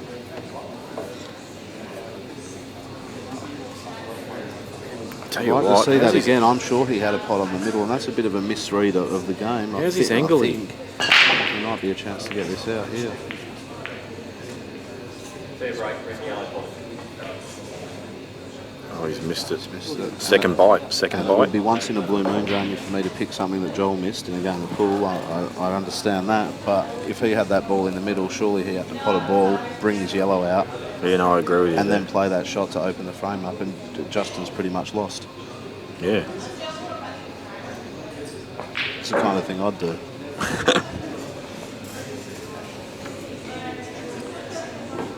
Joel's actually in a lot of trouble now. 30 seconds. I really think he's missed a trick there. It's in all sorts of trouble. And very unlike Joel to do something like that. I think they're both really tired. Yeah, no, I certainly felt that in my match with Rusty. Certainly no excuse, but they're definitely, even though I've had the schedule of the losers side, still, you're still here for a few days and you're around and waiting between matches, and sometimes you can feel a bit flat when Yeah. it comes game time. I know in my 8 o'clock match last night against Rusty, I was very, very tired. And like I said, same deal, no excuse. Just a case of just missing chances and being blown off the table by a very good player. So That's it. Okay, so the final of the knockout is Travis Crawley versus Caleb Barrett, race 5 on table 3. And the great Rocky Hammond has been eliminated. Yeah, Rocky made the semis of that one, did he? He did. Look at this shot from Joel. If he just misses the I'll red, tell you what, folks. good effort. Good effort. 30 seconds. Giving himself every chance here. I'll back him here, Jamie. We don't have to worry about the white ball. It's just automatic, I think. I think it'll just slide up right-hand side of the table, will it, for the middle? Or do you think he's going sort of close to the yellow with the angle? No, I think he's okay. He can drop it in and land short of the yellow anyway.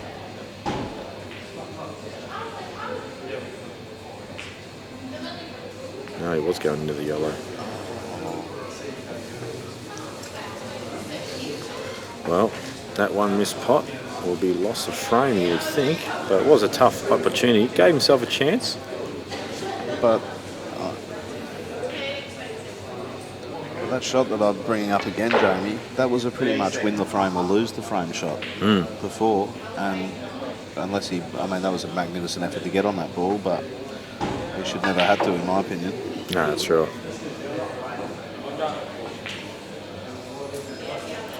So Justin Evans, the score, it won't go away. No, I'm calling this 11-9 or 11-10 Whose favour? early. I'm going to stick with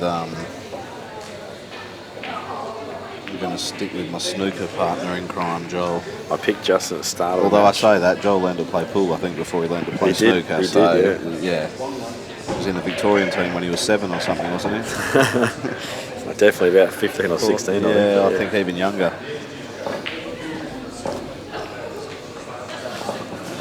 10-3, and I've got the winner of this in the morning, Jamie, so I'm rapt that Marc is absolutely flying tonight. And hopefully Flat tomorrow. he's not quite as sharp tomorrow, and I get my chances. What you really want to hear was a 10-hole slugfest.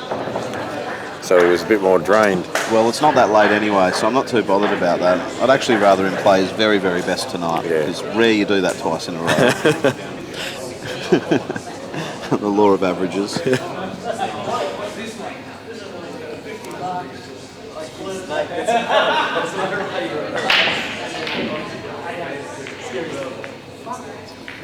Red down here. Nope. No legs. So we'll probably stick with this until its conclusion, because it may only, unless Clint does some I reckon awesome it's 7. stuff. I reckon it's 7 shots from now. 8 shots from now, sorry. Well, if Robbo pots the opening red, he's just an automatic favourite this frame. Yeah. Even if he doesn't clear. Well, But you would think he will. they're all sitting there out in the open by themselves, and the way he's playing. I'll buy you a drink if he doesn't go out here, Jamie. What do you thinking? You already bought me one too. It was a good surprise. only buy it in anticipation of getting one back. There's a plan behind this. No, it's been a bit of a clinic from Robbo. It's pretty rare that I back against Robbo. And that's because, like, I obviously been in the same state. I see him play a lot, and I think he's one of the best players in the country. But Absolutely. I did back against him today against Della. Against Della, right? Robbo was favourite, and I felt that wasn't true. Mm-hmm. And it turns out I was right. Small profit. Small profit. Beautiful. Thank you, Brad Baker. Yeah. I think there's a couple of boys that might have had a small profit off Mr. Baker, Jamie. Yep. I don't know if Maldies will be ever allowed again. No. So, perfect there from Robbo. Just needs to stun anywhere, basically. Anywhere high. Well, anywhere at all, really. Well, I think he wants to get dead straight or slightly high so he can stun for the black and the right middle. Right middle, yeah.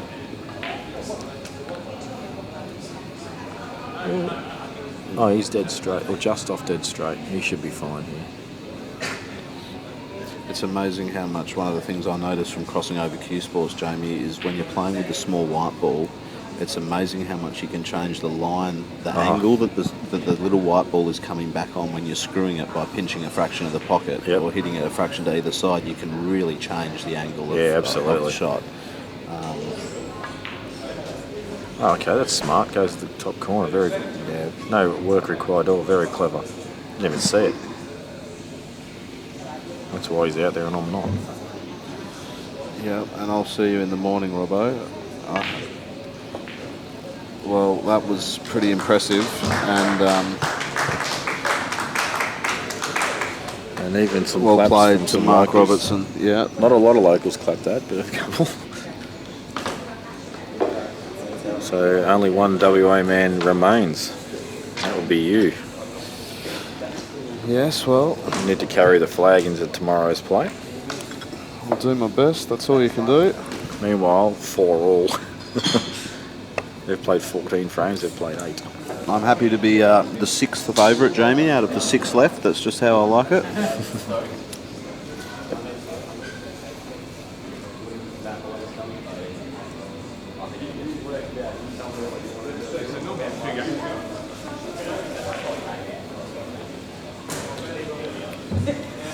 Just, I don't know if his frames, they just haven't been breaking well or whatever it is, but just every time it's just clustery and horrible. Yeah, not many clear-cut chances early in frames at all. See, you know what? Right here, if Justin's feeling awesome, he actually pots the ball over the hole and has a dip on these tables. Like, you've got this ball on the side rail, but it's actually so gettable on these tables. Yeah, you get good position on it. You should be able to knock it in. Everything goes to a pocket, but I think you're crazy if you pot the ball over the hole.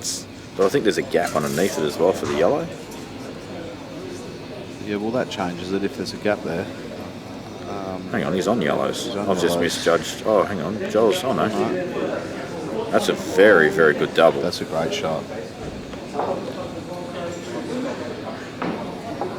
Why pot the ball over the hole when you just do those ones? I might have just noticed a little spring in his step too, Justin. The red ball might have kicked in. Yeah. That's a good shot. So now he plays the ball on the right hand side, the plant, holds for the ball in the middle. He's out of there here. He's just played 2 good shots and he's out. I don't like doing that, calling it early, Jamie, because things go wrong and we don't give the game sometimes the respect it deserves when you call that early, but 2 great shots there and he's now perfect, I think. The hard work's been done. Yeah, absolutely. Oh, how does that not go? How does that not go in? That just didn't look missable. That's unbelievable. I can't believe that. You couldn't do that 100 times at that pace with those balls there and not pot a ball. And we've talked about how generous these pockets are, and somehow that just denies the ball. That's incredible.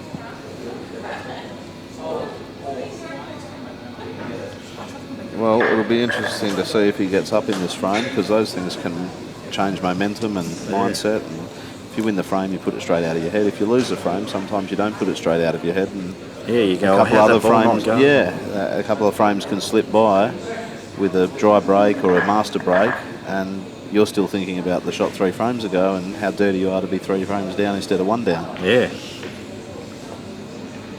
Still though, big task here for Johl to clear this visit. Yeah. I'm just wondering if these 2 yellows, if they plant to the top right corner. Well, And if, there's a little bit of distance between them as well. So that's a very... Just one shot, Rusty. oh, Joel's covering up. Joel said, well, it's not a bad shot because he was keeping him off the other 2 out in the open with no starter and knew he was covering those if he didn't quite get it tight against them. I don't know. I know you'll call me off my head, Matty, but I just think that plant goes, and I think this plant with the 2 balls goes to the top corner. I could be off my head, but it just looked gettable. Well, it does if you hit it right. There's a couple inches apart, so you can make the. You have to make it. For that far apart, it's actually hard. So. Can you get through to any ball, any of these 2 at all? At the bottom The edge there? of that red. No.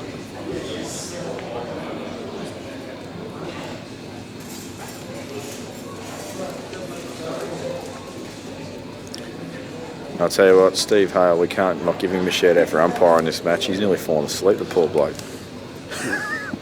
Yeah, but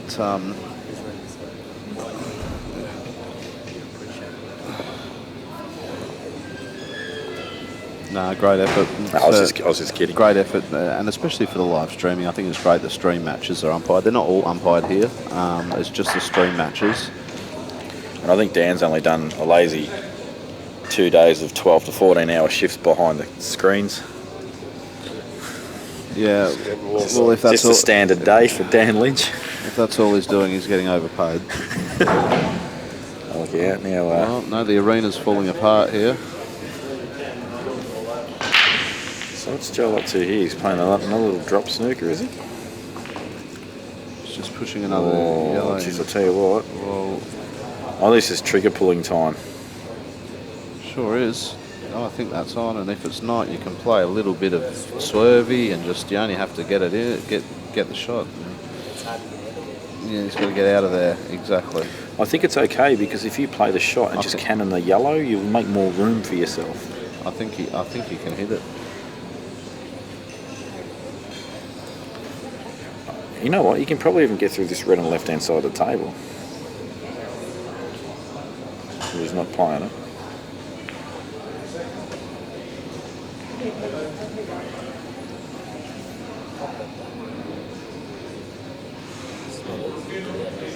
No, this is a very good shot required here, position-wise. Yeah, he's got to screw through the gap. He's The got 2 here. That's right, I'm yeah. pointing the screen for the first time ever in my commentary days. Yes, but there's three. There's a yellow next to the black, and then the 2 yellows to the right of that and closest to it. He's got to screw between that gap there. And he's got to get pretty high on it too. You really want to be on the ball and the rail first. Well, you have to be, because if you're not, you're going to be on the wrong angle with the bottom red. You're going to be coming around. To get on the last one's going to be near on impossible. I have to wonder. Well, that's probably not a bad shout, actually. He could screw across the cushion and play. I think he's just going to hit this ball on the side rail and just play a safety. Like he realises double as a shot to nothing. I think he realises he doesn't have to go yet. Can he play the double? No. Yeah, that's the shot. He doesn't have to go yet. Yeah, smart from Justin.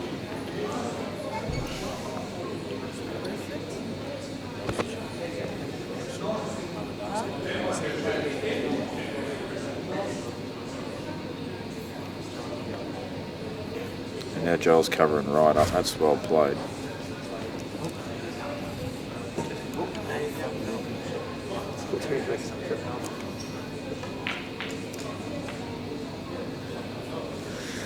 So that shot has basically just created probably a little bit more length in this match in this frame. Joel would have liked to have covered it a little neater. I think the red will still go.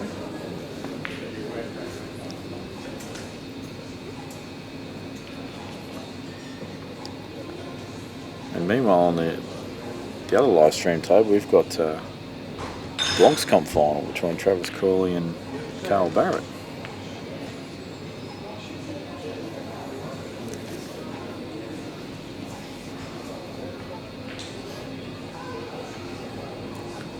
So Justin just restricting access to multiple yellows,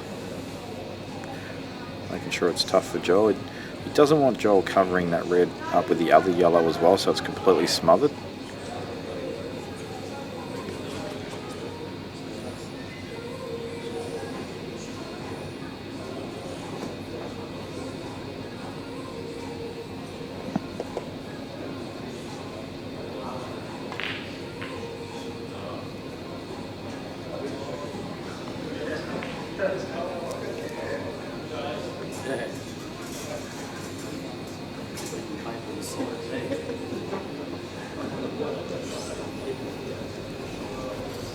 Good shot there from Johl as well. He's just kept Justin off the reds as well.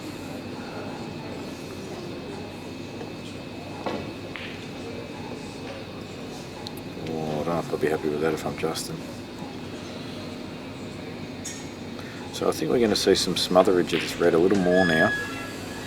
Yeah, once you start smothering, you've pretty much got to keep piling them in there in this situation, Jamie. Well, you want at least two. Two in there, and something to get the black up onto if required at some stage. Yeah, or at least you've got to position him in such a way that's oh, he's hit it too well. Oh, he might be okay, but I think he's actually hit it a bit too well. But yeah, but you want sort of two balls like that where you can basically just kick him out in one if you get the two visits. Then you trust to a touch of luck, but more often than not, they turn out all right. Well, I'd be pretty keen, while Justin's got balls left on the table apart from that one, of as soon as I can, putting the black on there and potting that ball and trying to make him waste his first shot, and he's almost gone. Yeah, the thing is I don't know if Justin will allow him to do that, if you know what I mean. Like, yeah. So straight away, he's just shut it down. Straight away. You'll find your veterans, they'll identify that immediately and they'll just shut the black down. Of course, but it can be hard to do if you've got 2 or 3 balls out in the open of the table. Yeah, exactly. You can use one of them to get behind it. That's right, and if you...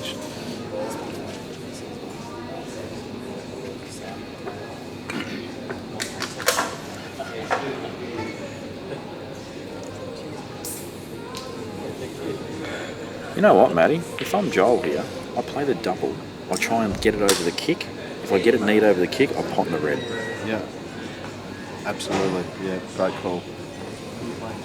Playing the double, trying to put it over the pocket, cover the red and the black. If it covers neat, I'm potting the red. Yeah, he's got 2 because he hit the black last shot. So yeah, he's got 2 shots. So this is what Joel's trying to do. He's played it short. Another example of it just slotting up a bit, maybe. Yeah. Because if anything, Jamie, you should be playing that to hit the second cushion because you've got margin for error coming back the other way as well.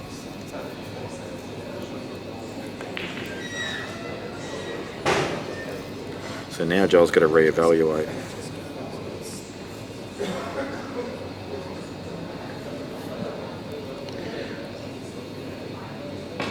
Just trying to... I thought he was actually trying to kill the black, but... No, he actually... So what am I talking about? I saw exactly what he was doing. He's just clearing the red out of the way so he can play the double. So he can play the black, that's right, yeah. Yeah, so pot the yellow in the middle and then play the double on the black across. I don't think you can pot the red, though, with this shot. Because the way the yellows are situated, you can't do it. Unless you hit the top one, but that's really difficult to do. That's what you've got to play. Absolutely.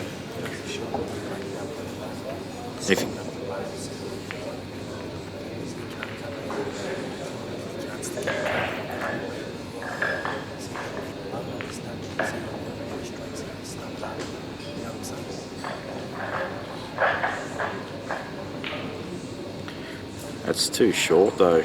Need it.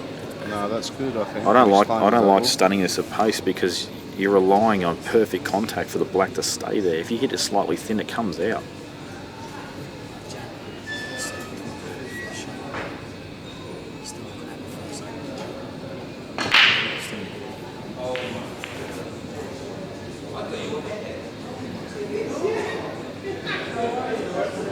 So if he plays this right, he goes big favourite. That's a great. No, this is what I was saying. I actually felt that was not on. Like, you had to hit the other one, and it had to sit between the one that was just above the two on the if he hits it rail. a fraction harder, it drops. But yeah, he played it with a bit of extra pace, but he needed even more, like you say, and that makes a risk of taking the black out of there. Yeah, and that was what I didn't like about it. Yeah, but even that, he hasn't left an opening shot. So, Well, you don't like the red off the yellow?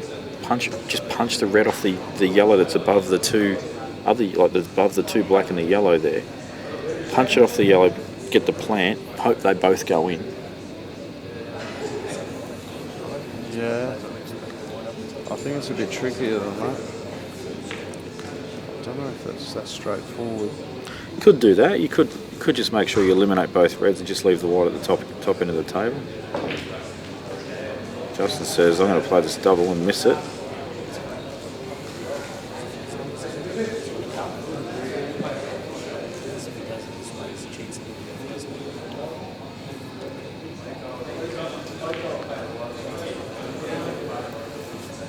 Yeah, now, I mean, obviously now I think that is the way to go. You've got to basically eliminate these two reds and just leave the white ball up the other end of the table. Absolutely, yeah.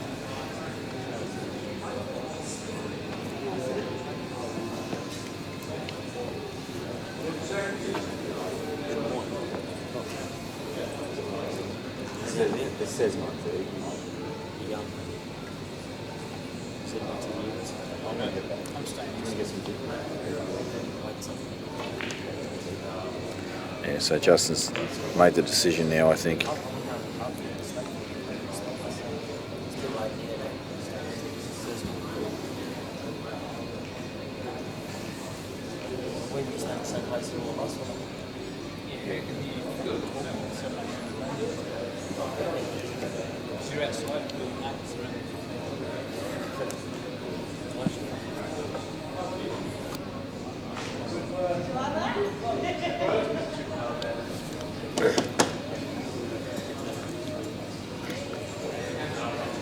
Justin's taking a long time. I think he's just working out where he wants to leave the white ball after he pots this red to foul. And he thinks there's the spot.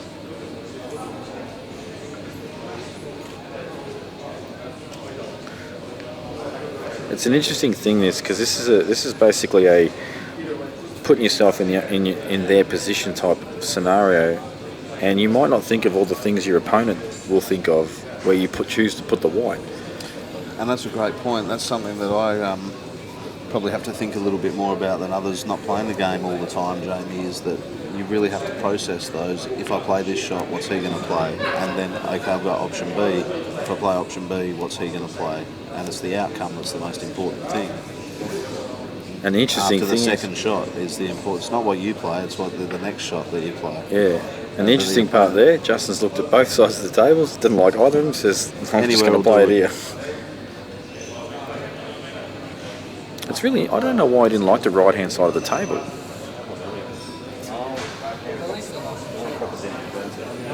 So the only reason I didn't like sort of this side is... Well, he can get cushion you at first least, here. He can't from the right-hand side. Exactly, you can at least come off the back cushion. He can get a couple of them out. He doesn't have to get them all out in one go. The problem he's got is that yellow that's nearest the red is that when it comes time to try and pull that out, It's the a black and the nightmare. red are making it an absolute nightmare.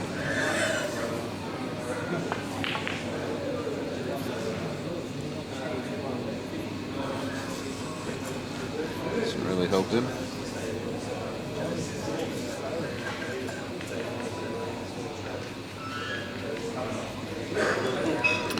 Yeah, I still think I think what Joel's trying to get himself in position to do is to be able to pot the red and get the white ball to the left-hand side just behind the black and make it really tough.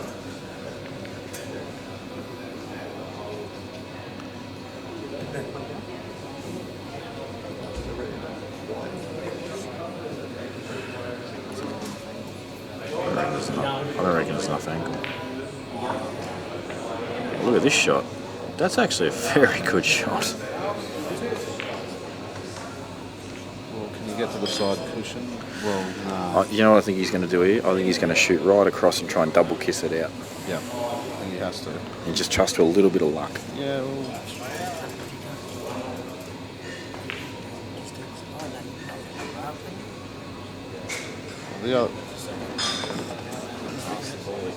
The other option, well, no, I don't know if he can hit it thin enough.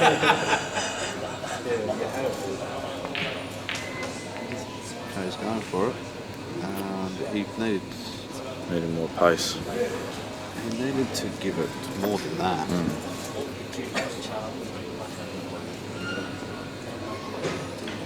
Yeah, well, if that wasn't what I was thinking when he had the two shots there, is he couldn't pot it, he couldn't play it that shot, but he could have just nicked off it, left himself an angle on the black, and cut the black up and potted the yellow and gone back up to walk with his two shots, rather than take that risk.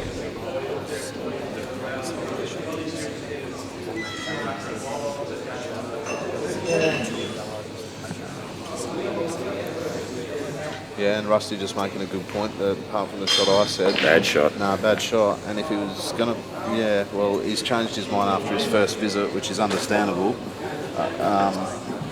But he could have nicked off the black on his first shot and left an angle and then played that shot and gone up to balk, and now he's sold the farm, I think. Yes. What was it called? Irish safety. Yeah. Oh. It's not going to matter, but you just want a little bit of angle, don't you? Well, just a little flick off and very elementary.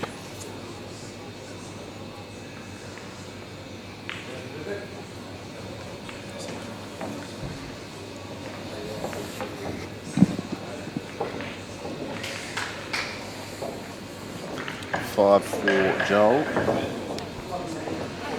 And yet again, another tactical long frame. Yeah, and Johl won't mind this at all, long frames. No, He's a very, very good at concentrating for long periods of time. so is Justin, So though. is Justin, I understand, yeah, absolutely. But we saw him earlier. He was a bit out of sorts with his mindset. But he's had that Red Bull. He seems to have calmed down.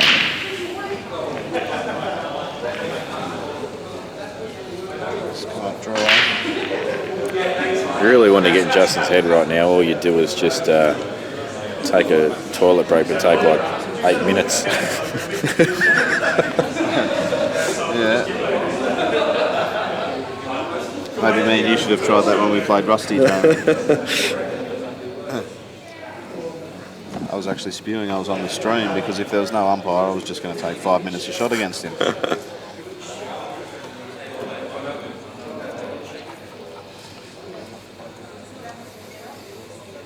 So Johl will have a dip here on the yellows. Play this in or over, I think. Yeah, if he's going to play it in or over, if it goes in, he's not going to really have a shot. No, oh, actually, sorry, he's got the bottom one there. Yellow Yeah. in the middle there. Yeah, I think. No, it's the one below the black to the right a little. That's the one I'm talking about. Oh, okay. Yep, the one below the black to the right. Yep. I want to be If he's straight on that. on that. He rolls through and he's got the yellow in the left pocket, and it all opens up pretty quickly. So important shot, and he's got it. And it looks straight. Oh, wow. Wow. Did that just drift right at the end? I don't know what's going on. It just looked perfect, didn't it? Yeah. I looked over to the... Maybe that's called a finger. There's actually a pile of finger marks right in front of that ball as well. I know it sounds funny, but there is. I don't know if people can see that on their monitors, but with our super fantastic HD, we can see that, can't we? Yeah, I can see them all. Yeah. I lifted my eyes up when I thought the pot was right, just to check how straight he was on the ball for the run through. Yeah. And then suddenly the ball didn't go in. Major advantage, but I back him to go out if that drops.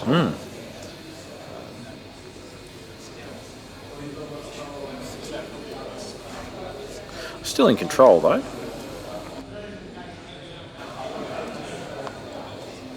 So Justin just It's a good shot. Nicely struck. It's a very good shot. That is a good shot.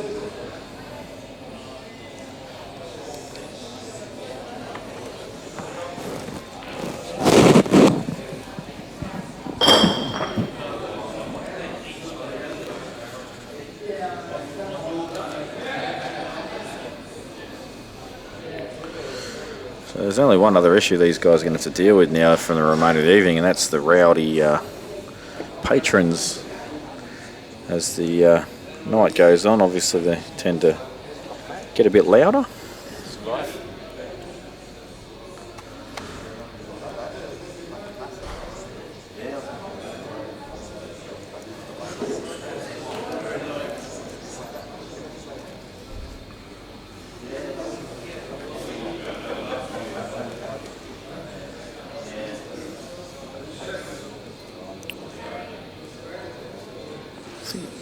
Justin just needs one good pot / positional shot,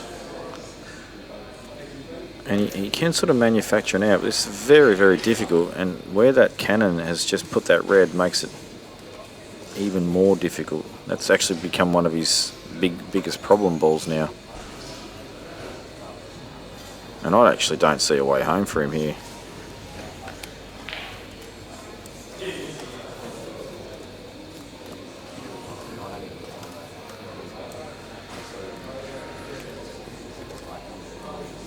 Maybe considering potting the ball over the pocket with a red, but I think you just leave too much opportunity to clear. But the way the flow of the balls are going, they sort of do head to that pocket. You've got this red that's stuck on the yellow that's stuck on the red at the bottom, doesn't pass the bottom right. I just don't think you can afford to give two here though by putting the red onto the yellow.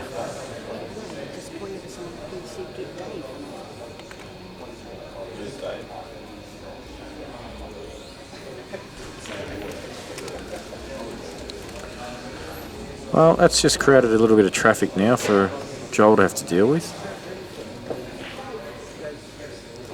Definitely a 10 times better situation what it was in the shot previous to that. Now it's Joel's turn now to try and work out, does he pull the trigger, does he play a safety, how does he make sure he's got absolute control of his frame, stay 1 or 2 shots ahead.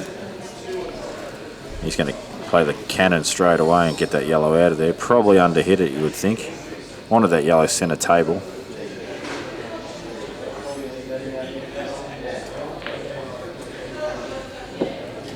Oh, I forgot Justin fouled.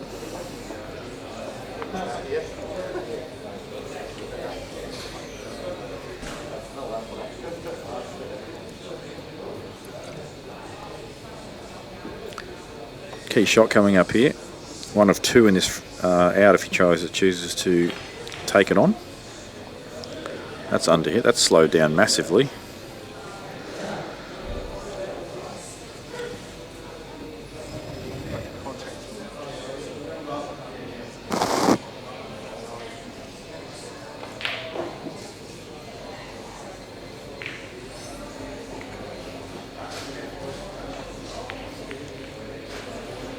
Justin won't be happy with that. Wanted to cover that pocket, left the gap.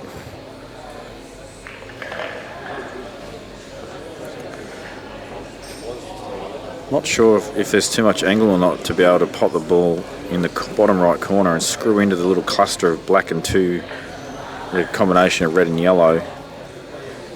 Just get that yellow out. Be a good chance. He's just obviously got that other yellow that's the left hand side of the table that's just above another red. Well, I tried to play the run through and just too much top.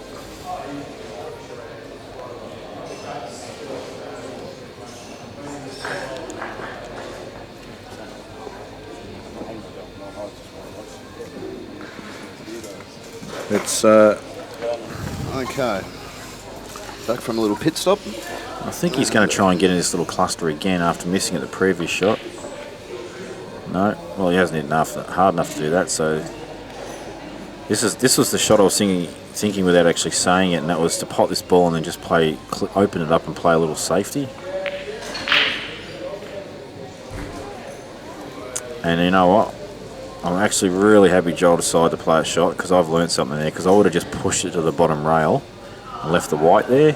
But I like how he's just eliminated that red from the game, basically. Yeah, he sent that up there and said, you've got no influence at the moment. Yeah, and I've actually just learnt something there. So, and that's one of the reasons I actually commentate as well, because it's amazing how some of the things I learn, just little shots people play. Well, it's interesting you say that, Jamie, and from someone that doesn't play a lot, I've actually watched a hell of a lot over the last couple of weeks for the sole reason of preparing for this in terms of watching the good players and listening to people like yourself commentate to try and pick up if there's anything I'm missing. Yep. And for everyone watching that's not at the level of these guys, especially with Jamie calling the game at most events, I'll do my best. it's there's definitely there's often a way to play the right shot, but then there's a way to play that shot a few different ways, and that's just as crucial. Yeah, quite often you'll see these tactical frames as well, and someone may dominate them. Wow, he is so lucky. He has been. He has hit that way too hard. He was just trying to cover up there, I presume. I reckon he's left the yellow on too. Yeah, I think he has. If it's on, Johl will take it now. He's damn lucky he didn't pot it and give away 2 shots.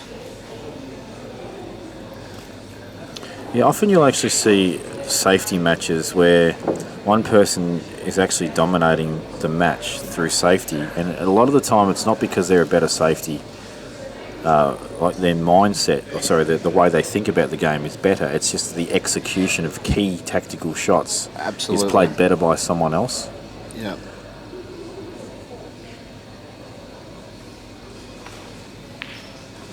Well, I'm interested to see what Johl does here. Oh, actually, wow, this is, this shot he's about to play now is risky. Yeah, well, He just slightly too. I think he'll be okay just because of the way the balls are set. But if you hit this thick, if you catch the red first, you're in trouble. But I think he's close to behind it and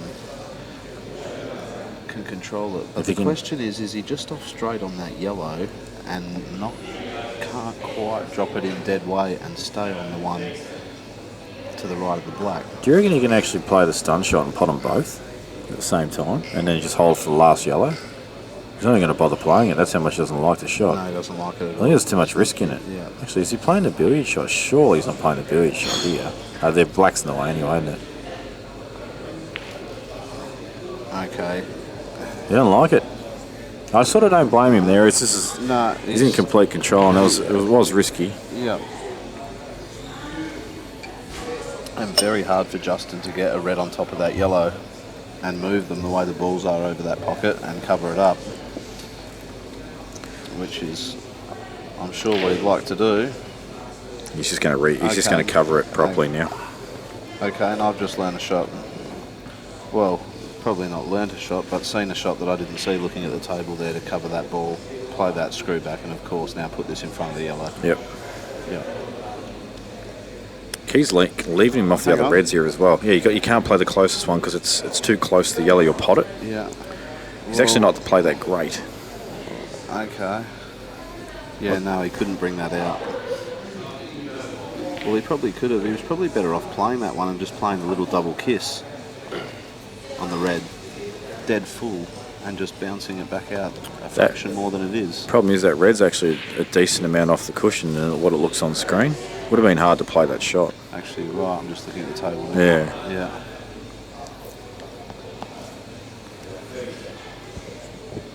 Johl's he's still same conundrum as before. Does he have a dip at this yellow over the hole? I mean, you can definitely get through to it. Oh, well, I think he's fine. If he can land on the side cushion, on the left-hand side cushion anywhere, he can pot that and screw back without any interference whatsoever. This shot is going to tell us everything that he's going to do. If he screws back to get straight on the black, he's going for this. You reckon he's going for it? He's going to be out. Yeah, absolutely. He only has to be on the left-hand side of the table. No, he's just going to put the black over the hole. This is what I was saying. If he screws right back and gets behind the black, he's just going to put it over the hole. Okay, well, he just does not like it. That is really almost perfectly played. Because I think he believes that red won't come out. Well, I'm potting that yellow and screwing back for the black every single day of the week, Jamie, but maybe that's not the percentage play. Well, on the screen it looks just on. It just looked too good to refuse, and now... Big shot coming up here. That's if he chooses to take it on. to extract that red.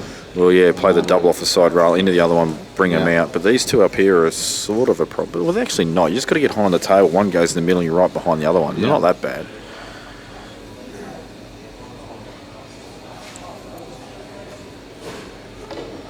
But what's going to happen is Let's try to double that back down. he's going to end up in a position where he's going to be stuck with these two reds, and then he's going to have to extract them anyway. That's right. Has to do it at some He stage. puts this. If you're going to put this over the hole, you can't put over neat. It's got to actually touch. It's got to be on the black itself, and not as a plant. So that's no good. You just pot it. That's no good at all. No. That has to be to the left another inch, on the black, not set as a plant, so you can pot the red using the black. Yeah. And then Joel's actually got to kick the black out of centre table, and then you can start saying, okay, well I can manipulate my ball, get behind it, and then run the blacky down. But Not now.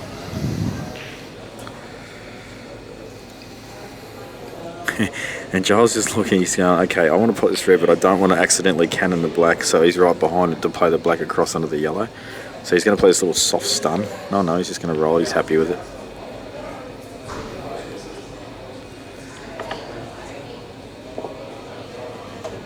We're probably going to see the same shot. He's going to double the yellow up and down. Yep.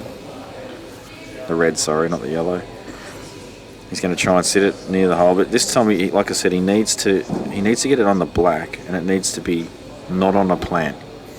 It's the only way he can stay in the frame, even though Joel's going to kick it straight out. Gives him something. And I do believe these balls come out. Yeah, well, even if he can get a red near the black and try and use that red when he gets two shots to move the black again. Oh, actually, that's okay. So you know when we're aiming, you want to actually aim to miss this by a mile.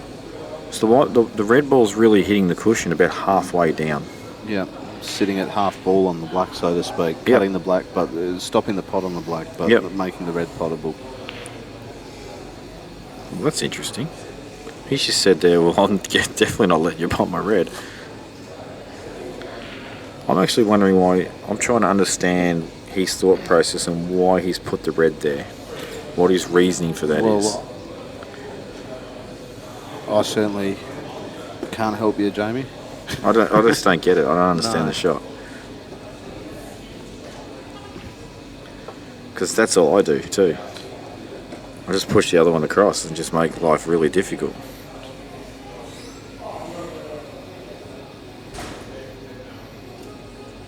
I don't think that there's been one frame that hasn't been like this tactical, like this deep tactically as well. No, they're. It's a real battle, isn't it? And I had a feeling it'd be like this. I mean, I know the balls dictate it, but we have also seen where they've had a couple of options that, especially this frame, Joel didn't want to pot that yellow and screw back to the middle pocket. Now, usually Joel would eat that. And you just didn't want to take the risk. He just, and that gives you an insight into just where his mind is in terms of playing 100% percentage pool with what's at stake here. Yeah, well, they both know this is to play tomorrow, being the last six where the... Yeah, and the winner will play big time Benny Noonan.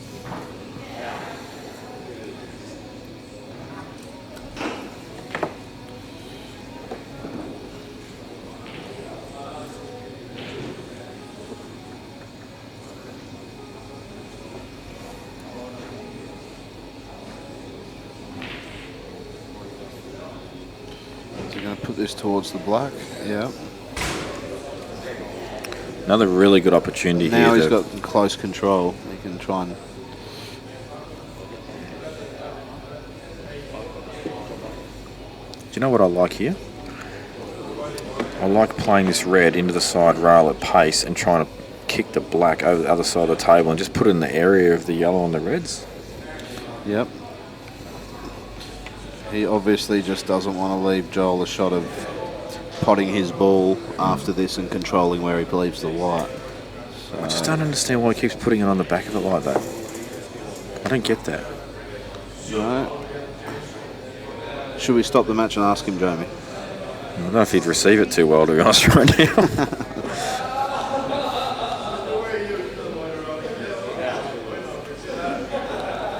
And Joel's not going to play anything stupid here and allow him a really easy kick out or whatever. It's probably a poor shot by Justin to leave him a little shot to get the black right near that pocket, because once it gets close to that pocket, it's not getting moved. That's right. Well, Justin keeps working on trying to get this ball over the hole.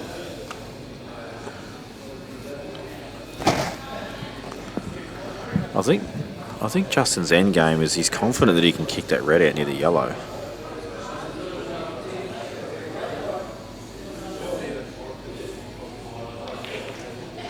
So now he's played the shot I said earlier. He's tried to pull the black out.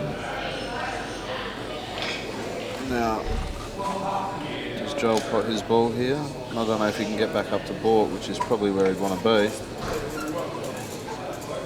You may have to swing it.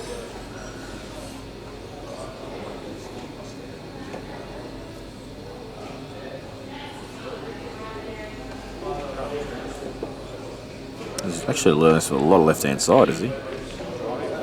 Jeez, I tell you what, that was risky. Going into the black like that. Yeah. I'm very interested to see how Justin plays this. One good double, stun the white hole. Stop the white dead. Pull the red out. Pull the red out with a double kiss. Well, yeah, I don't even reckon you need a double kiss. I reckon if you can get the white on the left side Screw rail, off it. Screw it out, yep. Yep. Play the triple maybe. Needs to nail this double though. Well, here goes, folks. I think he's forced to commit now. Joel has just said, you know what, your red's no longer getting hit around the table. Yeah, we'll stop this back and forward, and probably going to be a similar scenario no matter how many shots they wait. Exactly, yeah. One good double he needs, and he needs to hold the white in my opinion. Well, he's not, He well, hasn't gone for it. he hasn't. He's tried to cover the black, and no, he's tried to get on the black to play the black onto the red. He feels that's his only option. So hard not to foul snooker here because of the angle he's got and everything. Because he wants to play it pretty dead weight. Or is he cannoning the red, is he? Oh, he's not even playing He's it. not playing it. He wants to get better on it.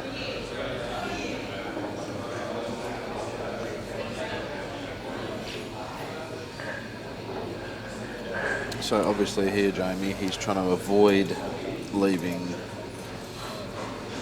Justin a pot on that red. Therefore, he can't play position to get the black up there, and he's also trying to avoid leaving him a shot to get the black up there. Yeah. Is that correct? Yeah, and Playing, make sure he doesn't leave him a choice of either the red or the black here. yeah, I don't think I'd actually play the red here. I think I'd just shoot up the table. Yeah. Okay. Well, Justin might be able to nick off this and get behind the black.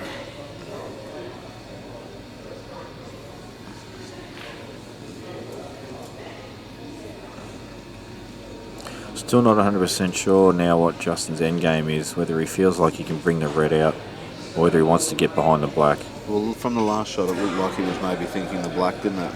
Yeah, he wasn't happy with the angle. Yeah. Oh, this is going to pot it. Oh, no, it's not. Oh, it was a bit loose, that shot, wasn't it? Outrageous. He's just trying to get on this black, and he's actually got a tons better angle this time. Well, if he's going to play it, he's got to play it now. Yeah, well, the white ball's travelling the bottom rail. Yeah. I think he's actually along the bottom cushion. He's actually off his head if he doesn't play it now. Yeah. Well, it's the best chance you're going to get, I think. No, okay.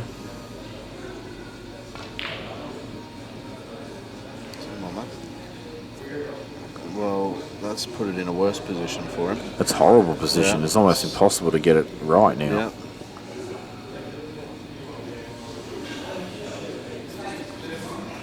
I can't believe he hasn't played it there, Jamie, because whilst delaying the game is good, at certain times, you really, like you say, you must have an end plan. How am I going to win this frame of pool? Yeah, well, sooner or later you've got to pull the trigger on a decision to try and get yourself a chance to win the frame. Yeah. And I felt that was it. But look, who knows what's going through his head? He might have thought of something we just haven't thought of.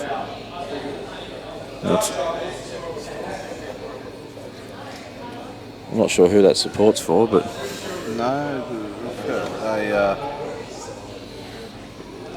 person who has just appreciated greatly the rolling of the white ball to the top cushion. So Thought the lag was very supreme. knowledgeable crowd here in Mandurah. That's it. Well, it's the right shot. Maybe he is knowledgeable. but Maybe I- that's why he was so happy with I it. thought he Jamie. yelled out top hit Ben, so I'm not sure who was cheering for. Tough shot, and you can't run through. It'll be a foul snooker maybe. So would have to screw off it. So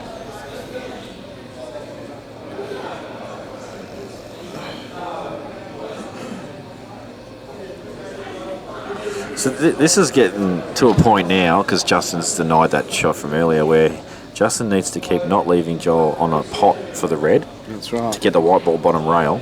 Oh dear. Oh, and he's just left him perfect. I Oh think dear. that is absolutely spot on to get the white ball down the bottom rail and give Justin no chance. Yeah. Well, having said that, when you look at the table, you can actually dig into the Yeah. white and pull that red off. Yep, and you can use a bit of side and swerve to create a new angle to come in on Yep. that cushion. And this is why Joel thought, well, you know what, I can't just pot this that simply and leave it on. No, and if there's any risk of it going wrong, Joel will just roll this down to the corner instead. Yeah, and he needs to make sure it doesn't clear the black liver foul snooker too.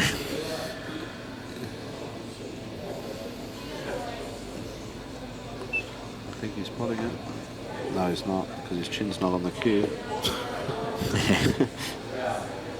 He's just keeping it safe. This could go on all day, this. Yeah. And Justin certainly missed the, well, in my opinion, and again, I like to tell these elite 8-ball players what they should or shouldn't have done, but sometimes you can see things when you're not out there on the Yeah, I'm almost sure now. That's a very good shot. He's just killed the black there. I'm almost sure that he's just trying to get Joel to pot his ball and put him on the bottom rail so he can try and get the kick out.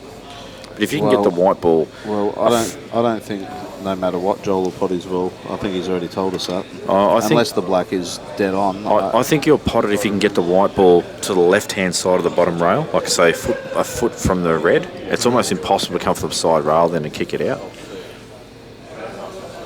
You know, you need to jack right up and play a crazy masse. You just don't see that often. The way he killed the black then was actually a very good shot. Yeah. So I reckon he's played that to try and suck Joel into pot and leave him in foul snooker. But that's what I'm saying. I don't think.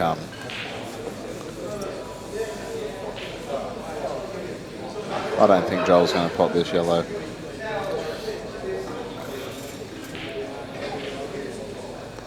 And there's the same shot here, really, that he played before. So the last shot, Joel just hit this thin, took the red to the bottom rail, and it's the same shot again, if he doesn't want to take any other risks.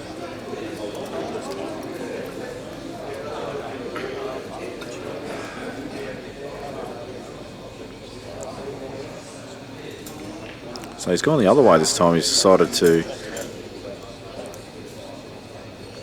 This is very interesting because this is a very good angle for Justin to pull his red out. So here we go. But he killed the black a couple of shots ago, so he's actually made it harder on himself. That's turned out disgustingly bad. But in hindsight, the black on the side rail makes, even if he leaves the yellow on, it makes it tricky for Joel. So his patience potentially could have worked out. We'll probably look for a snooker here as well. Oh, there's the white ball, not bad. Wow.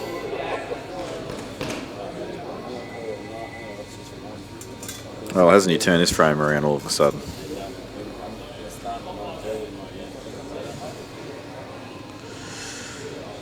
Joel just assessing. Probably going to double the red back down to the yellow now.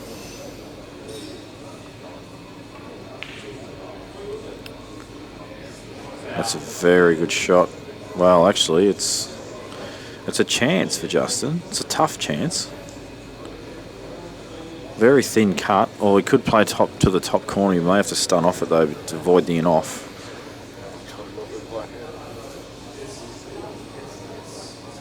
Oh, he's playing the bottom ball. Dan's picked that. Dan has picked that shot and I have not. Danny's going to put a microphone on soon and call the rest of this frame. And I think Johl might be absolutely furious with himself. But that is a really good example of how patience and just forcing your opponent to just give you an opportunity to play the shot you want to play to win a frame.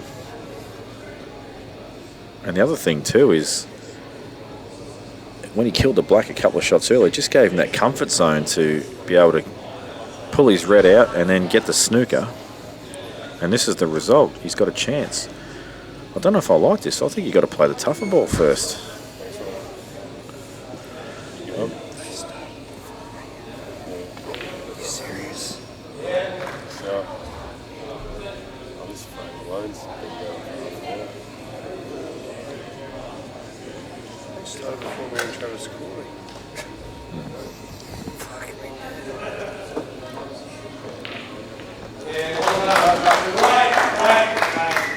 Now, I don't know if Steve Hale's been paid any dollars for this match, or whoever's umpiring now. I think he's already cleared. But it should be double time. Sick time on this match. What have you got a running time on this match, Dan? Well, yeah, it's 2 hours 23. about 10 minutes before the match started. So we've played 10 frames and we've been playing for 2 hours and about 13 minutes. So that's sick.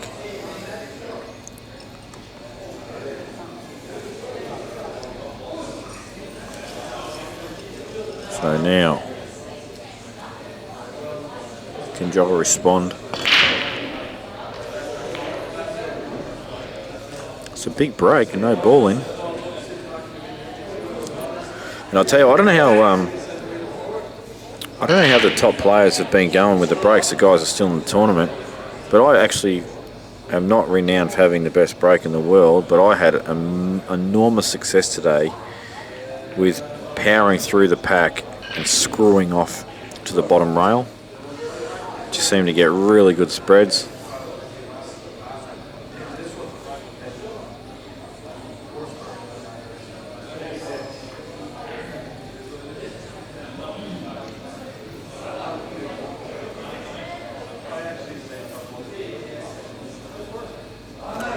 It's amazing too, they've just gone everywhere and there's still just little clustery annoyances. There's one gone, but does this yellow near the black, is it available? I think Justin's looking at getting on this ball that's in the center of the table and just playing it on the black and getting rid of that red. It does present a number of complications though if it doesn't go right.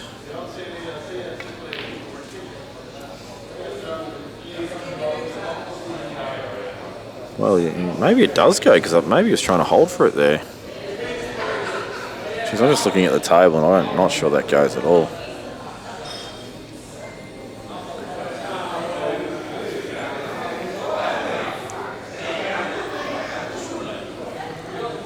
It's actually not landed on the most nice area of the table either, to sort of pot a ball and then be on another ball to maybe get into those balls, whatever. They're all sort of off angle to the area of the table he wants to land on to be on another ball for a cannon. It's a bit awkward. Maybe the run through on this shot's the go. Yeah, just get on this other ball. I like that.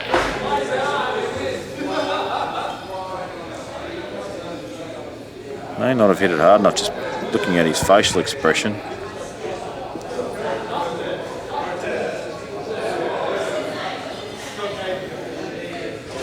The shot here, if you can get through to this, play the run through, get on the yellow that's in the middle of the table, punch it onto the black, fairly thin, and that way the yellow heads up to the table to the top right hand corner.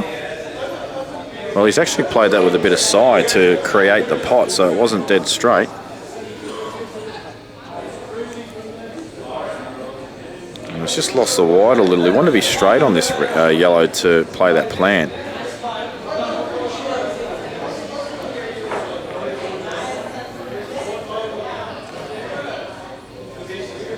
And the risk here as well is he can pot the yellow down the bottom here and get a better angle on it, but then basically all the eggs go into one basket straight away where he's relying on landing on his final yellow.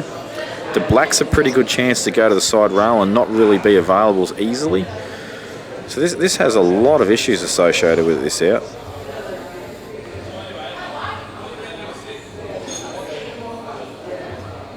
But he's going to play it now. I don't blame him, but, well, he's just slightly misjudged it.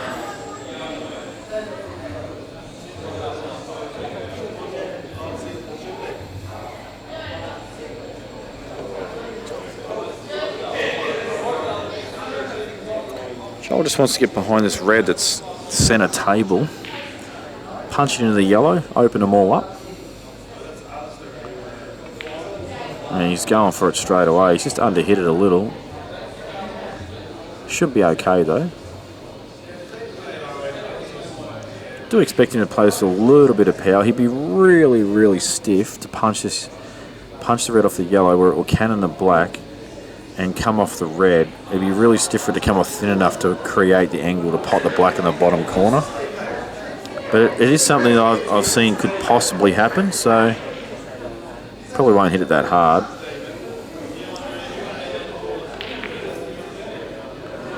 So the black's travelled down there, as I've said, but it's covered the red.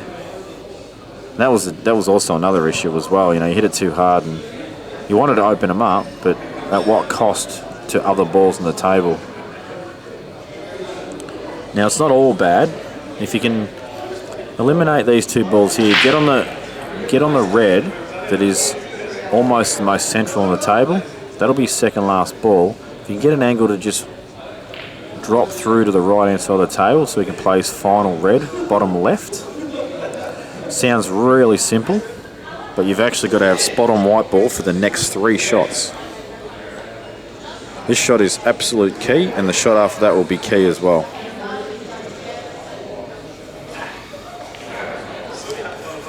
So far, so good. Although may need to be a little straighter.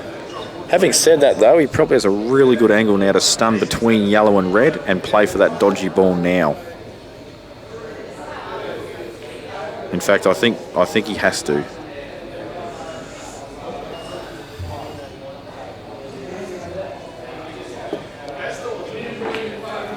There it is.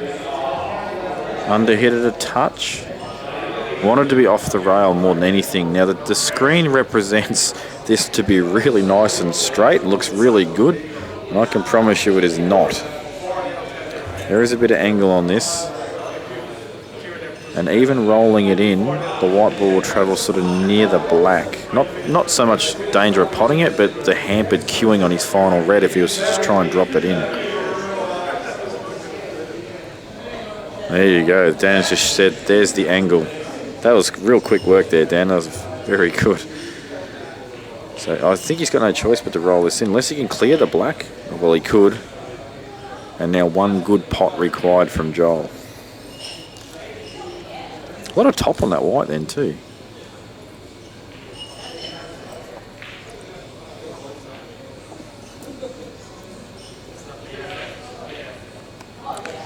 So this is just a bit of a composure phase for Johl. He's getting down. And just watch the feathering of the white here, the action. Pause, cued, in. Excellent cueing.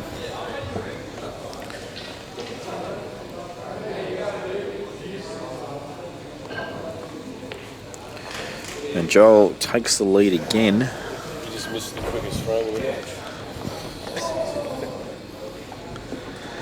Matty rejoins, and that was the fastest frame by a mile in this match. We've been going for about 2 hours, 20 minutes now, mate. Well, it makes me and Woodsy's match look fast. Lucky that wasn't on the stream.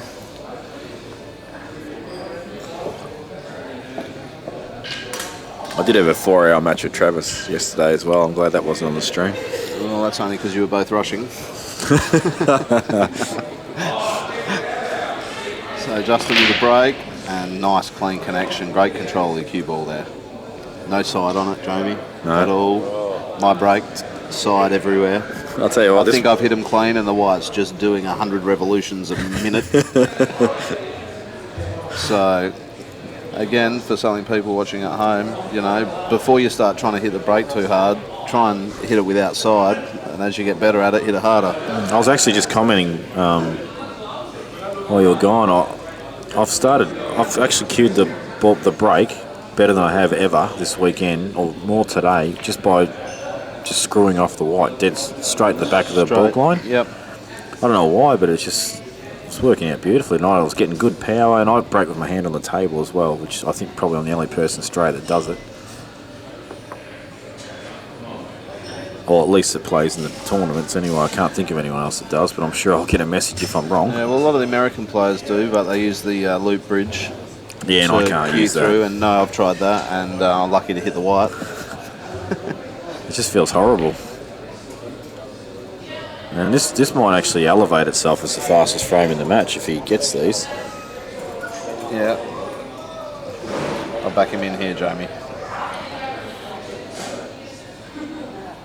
And I've just popped my head over to the live chat. G'day, Jason. Who have we got on there, Jamie? Jason from NSW, Jason Tanaskovic. Yep. He's always on the live stream watching.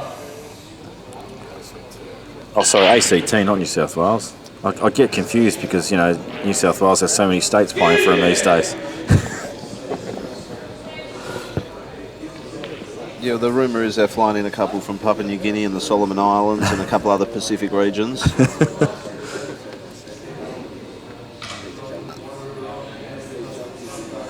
Oh, they may not need him this year. No. Get off the cushion, he said. He did, but he's still happy. He's okay. He's okay. And this, I'm actually going to make the call. He's 6-all here, and this will be the fastest frame of the match. About 2 minutes for 40, something like that. No, he's a moral Jamie here. He just doesn't miss these, a player of this calibre.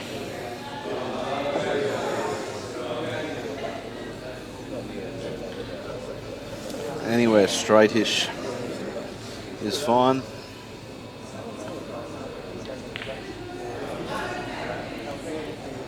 You know what? It wouldn't have mattered if he'd overrun that by a foot. No, anywhere was just good. Anywhere. It just goes in every pocket imaginable, and you can create something. But yeah, you want to be straight just to make life really easy. It's just a nice feeling when you're not using energy to go the easy outs. It can catch up with you if you're using too much energy when you should be doing it easy. Yeah, it's actually amazing. You said that. I commented about that last night. I had a real short stint on the mic, and I just said how you'll find people just slightly fall out of position, and they've just got to put a bit more extra concentration. And if that happens throughout the whole day, it just adds up and fatigues you. Yep.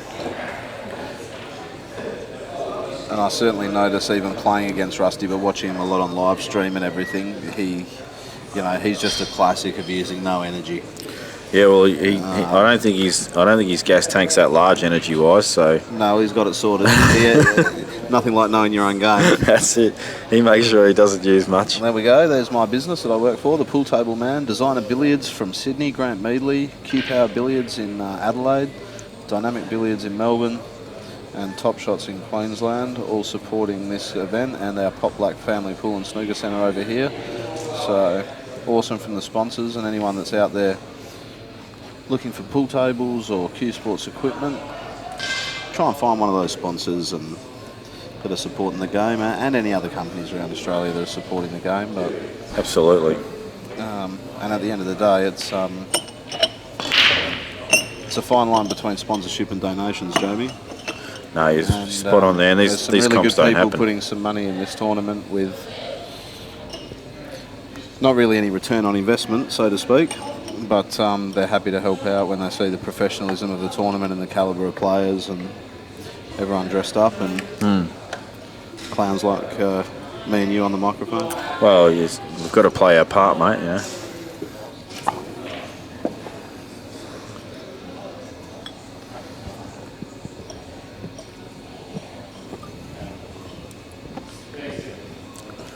So a little delay here in decision because there is a really, really awkward red in the middle of a bunch of yellows. One nasty little red ball, and it's not like you can screw into that red or a ball near it and be on another red either. No, it's sort exactly of by right. its lonesome. So, and And that is the real key when you're trying to disturb a ball, is if you don't get on that ball, to make sure there's one that you will be on.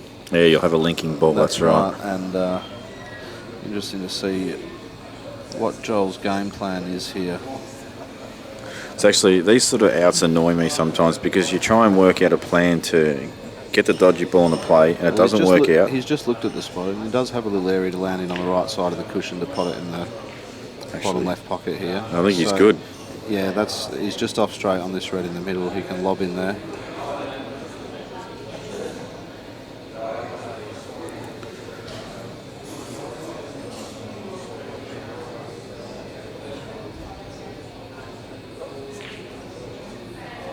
Just going to double check the area. So I'm just looking at the table myself. He's probably got half a foot of area to land in, angle-wise, and this is obviously the key shot to making this out. Played it well.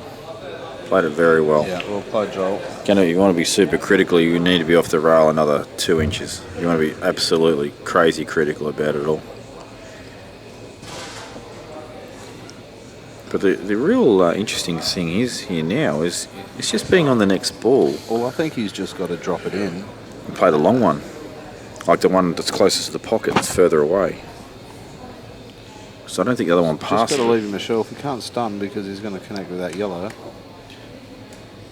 Although I might be completely wrong. I'm just looking at the table, Jamie. I reckon he can get out of there now. He can. Yeah, but is this on though? This is the question. No, he's covered himself. This is what I'm saying. I'll just drop that in. You've got to drop it in and leave yourself a shot. Maybe he's got half a pocket, Jamie. Looking at his... He has. Yeah. In fact, I'm calling 3/4 of a pocket. I'm actually thinking now too, he's tried to go past. He's tried to land on the middle, like the ball in the middle. He's actually underhit it. Yeah. And he didn't... Yeah, and he's probably done that because he didn't want to get into the white too much and click the yellow on the way through. Yeah, yep. This must be tight. And that's it. There's two things, people, that determine where the white goes. One, high or low, and two, power. So he was just caught in between there. But this goes. Oh, that just flew in. That goes. That flew in. He even hit the right-hand side of the jaw. He's just playing up for the crowd. Yeah, he doesn't show much emotion, Joel, but he showed a little there.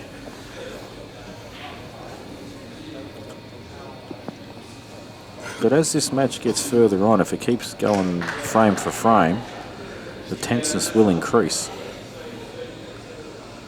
I'll tell you what, that light shining off Joel's head is blinding just quietly. I wonder if that's how I look when I'm playing.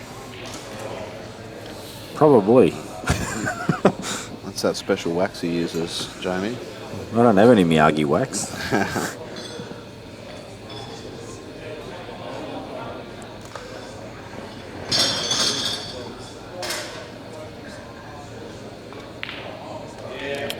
So interesting. I think that's the second out in a row, and what started off as just a scrap fest, a couple of outs have poked their heads up and said, let's increase the speed of the match.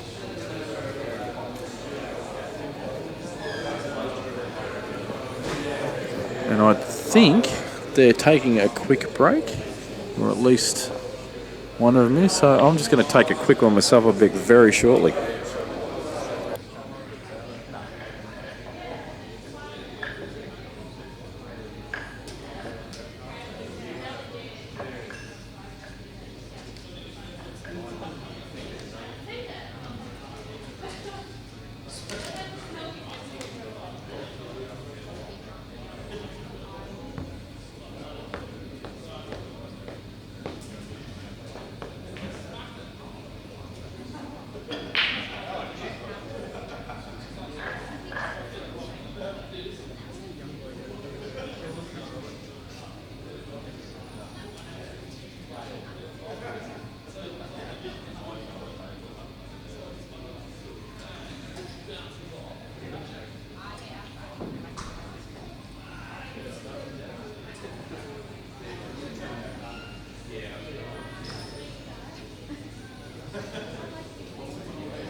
We've got the knockout, today's knockout here.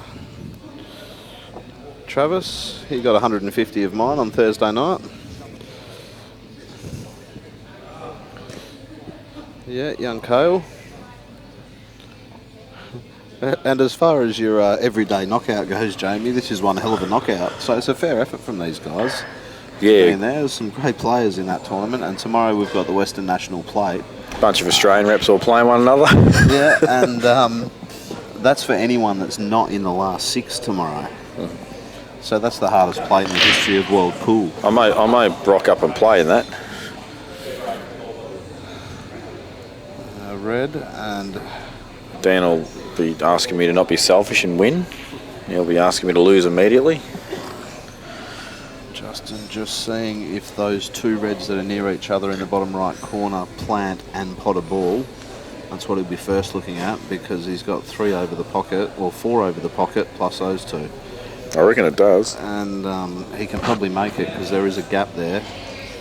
So if he thinks he can just slide this, the one in the middle of those 3 in, his other option will try and get an angle on the ball in the near the middle pocket and screw down into those balls and push them all in there. That would be the shots I'd be looking at. Yeah, I looked at that shot, but I was wondering how to get on and off this ball. No, he really had to smoke that to get up there. But he's looked at this and he looks like he decided this was his next shot anyway. Yeah, I think the big thing with this shot is the next shot, because you've got to give this a big screw off or whatever. I think he's got to play this on the side and he's going to drift out. Oh, great call, Jamie. Yeah, I just didn't like the shot afterwards, but I think he's picked a gap with the 2 yellows, maybe.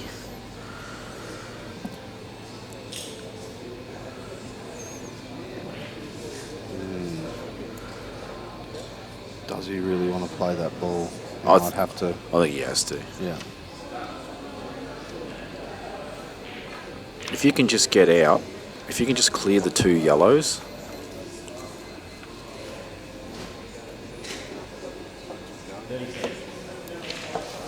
You see he's cleared the 2 yellows, he's got an excellent angle now. He's fine.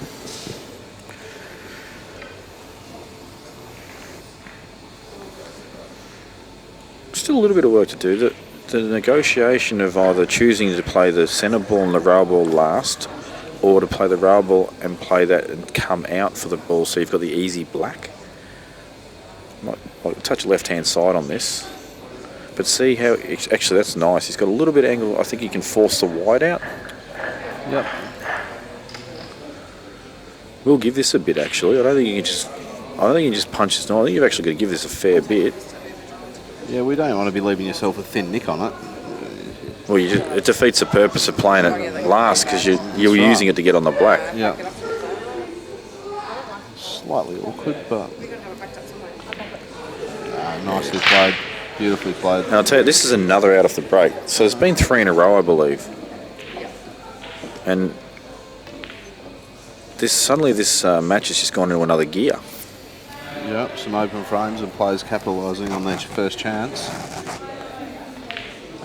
Well played, Justin. Yep, so he won't go away. Joel's like, smattering of applause. Joel's like, what have I got to do here to just like get 2-frame lead?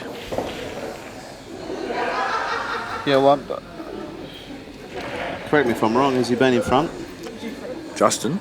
No, not all match. No, Justin's like, what do I got to do to get just me head in front? So that's 2 outs from Justin and 1 from Joel, I think, in a row. So Joel will be breaking off to try and make it 4 in a row.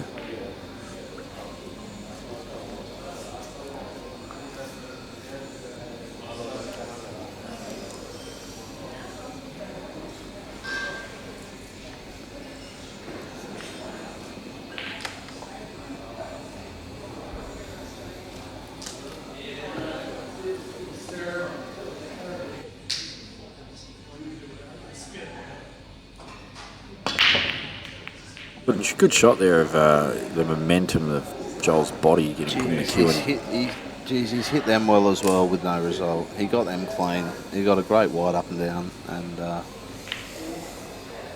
he's left a pretty open table. Yeah, I think the order of the day here is yellows. If you can just play a Yeah. simple one. Well, one slightly awkward yellow compared to two slightly awkward reds is the simple scenario because every other ball is sweet. The only thing is, there's a real easy opener for reds, but the easy opener for yellows just takes a wide away a little. No, unless he's on the one near the balk line.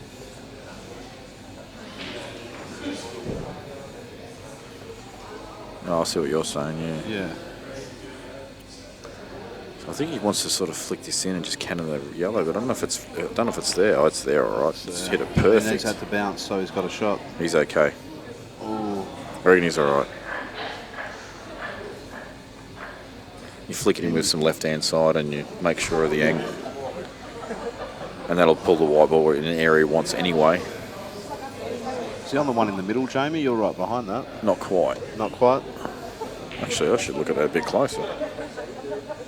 No, not quite. He is with mirrors. Or a jump cue. Or a jump kick. Or swerve off the rail somehow. But no, it wasn't a difficult shot, that, so. Yeah, this on the other hand. That's needs, not perfect. Yeah, you need to negotiate some traffic this shot. Yeah. Well, actually, you know what? Could drop He should it be in. okay, I think. I think he's got a pretty natural angle here. He can probably judge with side to come off two cushions and maybe between those two reds on the left-hand side of the table. Yeah, I think and you you're play right. it a fraction harder than perfect, but in case you get a kiss, and try and so you don't sit behind the ball. I think between the two reds is a good call. Yeah. Well, at least just played the shot I said earlier. Just try to given drop two it shots. It's a foul, in. Wow. and it's a bad mistake. He played the double straight up here. Well, I'm dead set dumbfounded, mate, that he's pulled up there. No, Or I has he don't. tried to pot it? I think he's tried to pot it and hold the white and the ball in the middle. That was the sort of the first shot I saw. I thought it was sort of like the safe option. But it's probably. I know there's a couple of reds on this side of the table, but geez, you'd be as stiff as a board to try and get through there with a little bit of pace. I mean, he's got balls up the top that he can be on as well. So.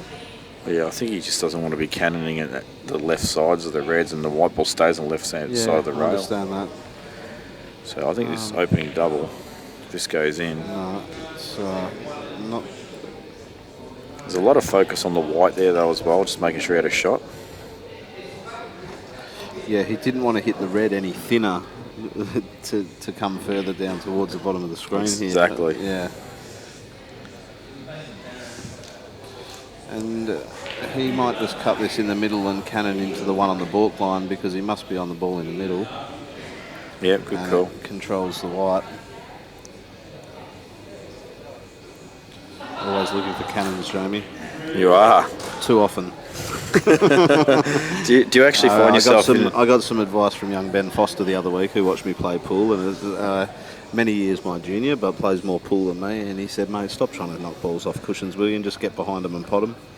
And it's good advice, especially on these tables. I actually played his brother Luke in the quarterfinals of the winners' side of the LPQs tournament, and twice I had balls on the cushion that I left to last and got behind, and he cost his brother because I listened to him. So no, he's made a good call there. yeah, Especially, like I said, especially on these sort of more open tables. yeah, exactly. Conditions play a big part in your shot selection, obviously, and Do you actually find yourself like you might have two options and maybe one option's better, but you see the cannon and you have to play it? Do you find yourself do that? I or just not? look for them for fun. I love looking for. I'm like, how many ways can I get this ball out off the cushion? But it can be a downfall as well, you know.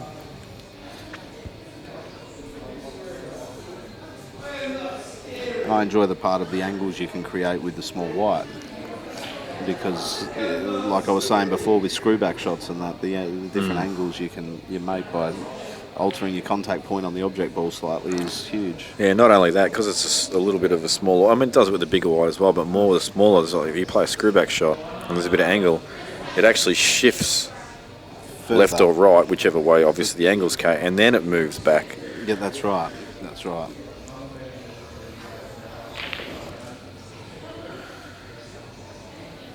That's good.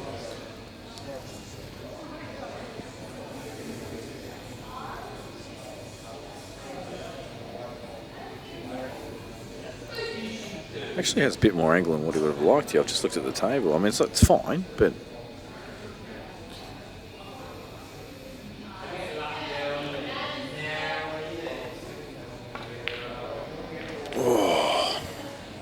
Well, he's missed that, but it's gone in. Even Johl knows he's missed that and it's gone in.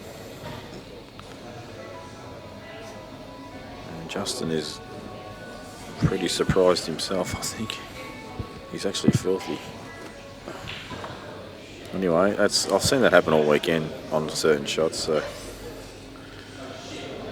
I'm sure Justin's probably played a couple where he's probably felt like he's missed them and they've gone in as well. So.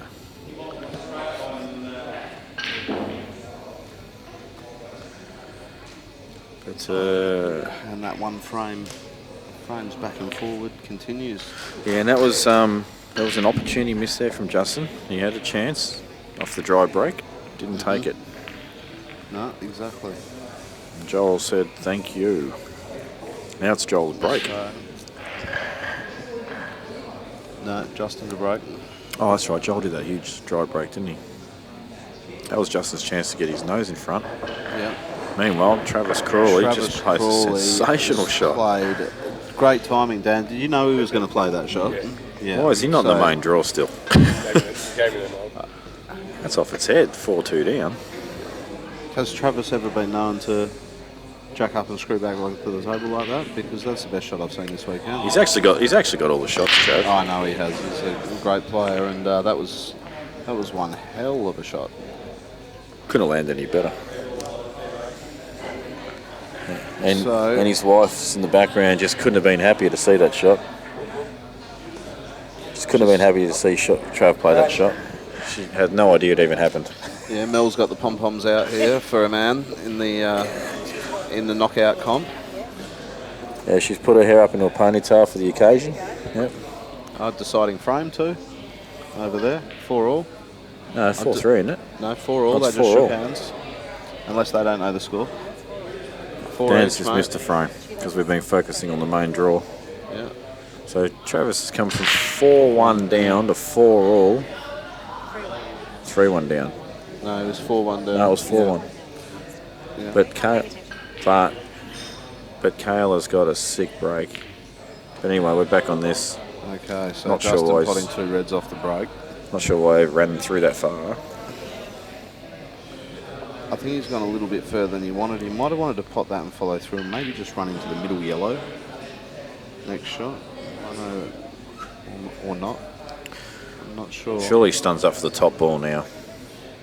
I think I'm getting myself in a position when I'm looking at this that I'm probably just going to play for the plant on those 2 dodgy balls. Like, the plant's good. Oh, that's horrible. It's just slightly misjudged. I mean, I feel for that. I feel for him there because any softer is perfect. Any of the angle's perfect different. to screw up the table for the ball in balk. Like I said, and yeah. then the ball in the middle pocket, you can create any angle you want off that. Yeah. Yeah, and no, I he agree. plays that to play for the plant, and if he hasn't got the perfect angle, he's got the other yellow above the black in the centre to play position for the next shot. Yeah. So you're right, it's a wrong shot.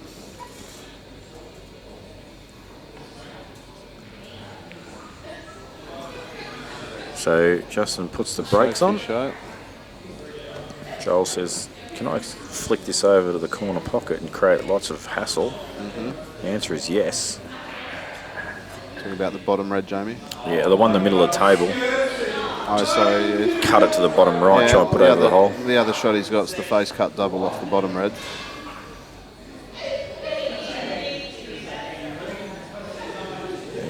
Oh, none of them.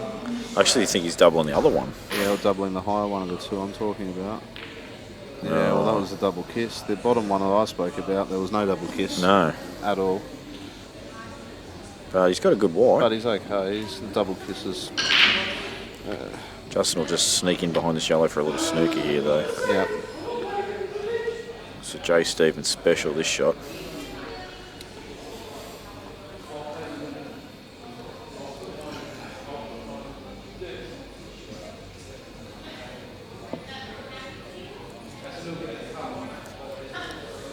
And now Johl's like, oh, maybe shouldn't have played that double and double kissed it. He's played that pretty well. This isn't easy to hit a ball. Well, he's going to. This is his only option, but he's going to leave Justin a possibly. I'd almost play this with a fraction of pace, Jamie, because I don't want to leave the white where that red is. Yeah, I understand what you're saying. You don't want to leave him on the ball in the middle. It's just No. to be perfect. That's what he's done, but he's just caught it too thick. Yeah. He might have just made it so that he can't drop it in and play for the plant. Yeah, I reckon you're right. I reckon he's got to run through it. Yeah. Just his face, he's just like, oh, that's not quite right. Oh, an inch here, an inch there is just critical at certain times. Go from being so easy to barely on. Yeah. I'll tell you what, just looking at this angle, it's pretty good to play off the side rail and back out. Oh, he's missed a pot by 4 foot though. Just rush that a little bit, I reckon. But this is another dodgy frame though, where the black's not on for Johl. No. Dot now, and I think Joel's pretty much once he goes will just resign himself to the fact that he's doubling it. Yeah, I think you're right.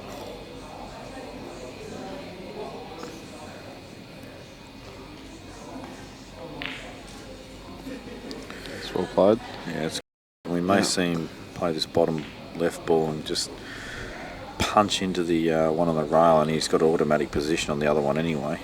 That's to the right of these two.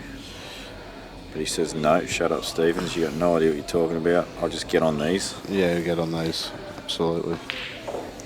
No, that way like a Great genius. Shot. Great shot. So I just don't. I think he might have overheard me. I see that shot. I just don't play it well. Yeah. I'd over-screwed that if that was me. He's looking at the double now.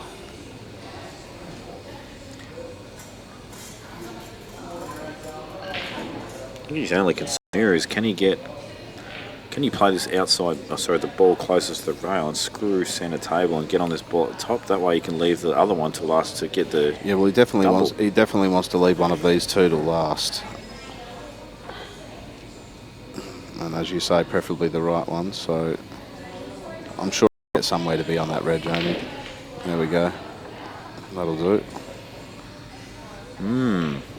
May have to play this with some right hand side, just enough to just miss the yellows. I don't know if you can just drop this in, can you? And no, you probably can. Get sort of just past the line. Yeah, I think he's just dropping this in or just stroking this in. Coming out slightly to the right of centre table, past the balk line.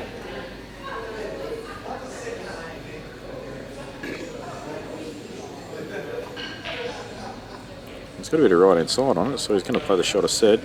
Just the yellows, hit it perfect. Yeah. Good shot, that. Yeah, beautifully played. Judge the line of shot there perfectly. And I expect him to get this double too, because he's actually going to be able to put the white ball pretty much any line he wants.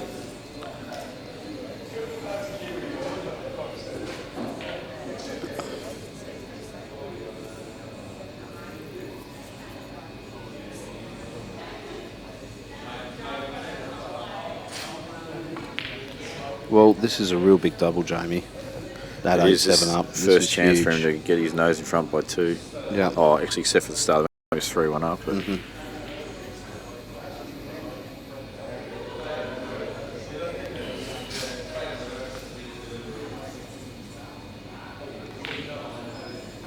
Oh, goes clean in. as a whistle.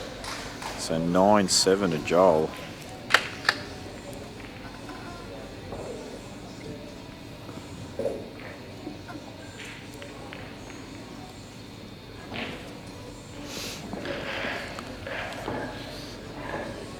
Meanwhile, Travis Crawley's about to win from 4-1 down. Unless he does something really, really bad.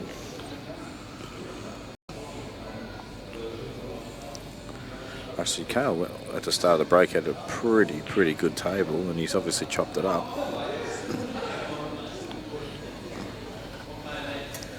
Well, sorry about that, Trav. Hope you win. Oh, that is stiff. Ooh. He's caught the centre jaw and gone diagonally into the corner pocket without any ball getting in the way of it at any stage. Have a look at the balls. Yeah. They're just terrible. Well,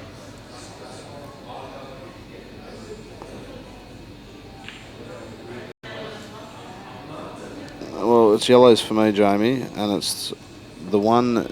There's a red near the balk line. The one. Sorry, Travis is back.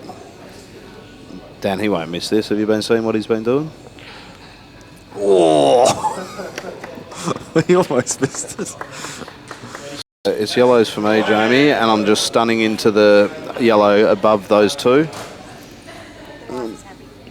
But then again, what about the black they cried? I like reds. You like reds, I like yellows, and I'm not sure actually what I like, but I. Oh no, this is good. Oh, what a great shot!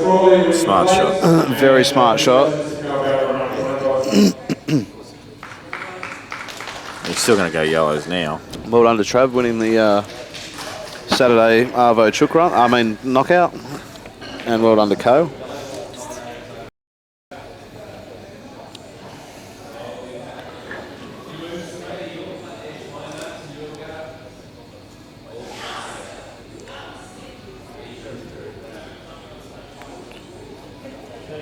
So, has he nominated? That's a good question. Well, I can only assume he did because no foul's been called. So,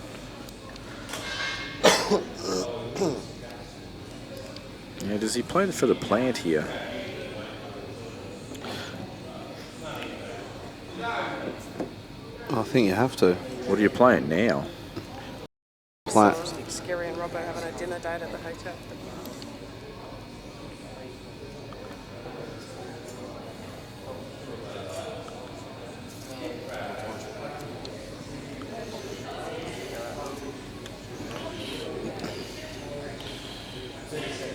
So Johl realises this is really important now because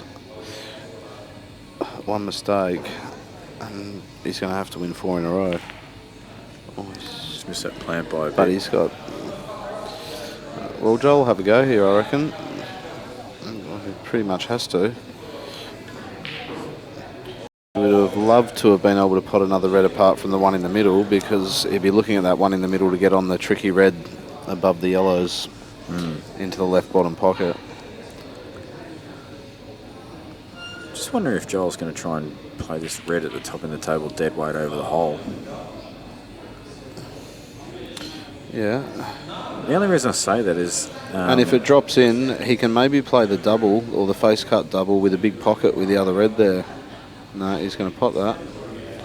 The only reason I'm wondering why he gets rid of this ball is how does he get on this other one? That was his ball to the... Get on the problem one with, yeah.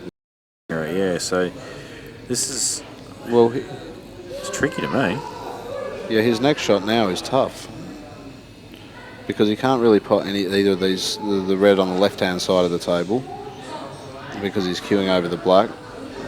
Okay, so he's going to bring this out and leave him on the ball cushion. He's taking it on. No, he's taking it on. It's in. He's got it. Oh, it's dodgy. Well, it's probably not bad. He doesn't want to be on that ball. That ball on the balk line now, Jamie, is the one I think he has to use to try and get a half on that to screw down and be on the problem one. So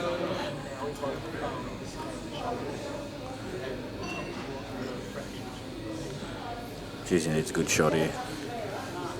you almost play the left hand one of these two, and a big shot required. But I'm trying. No, he's playing the right hand because of the queuing, the hampered queuing.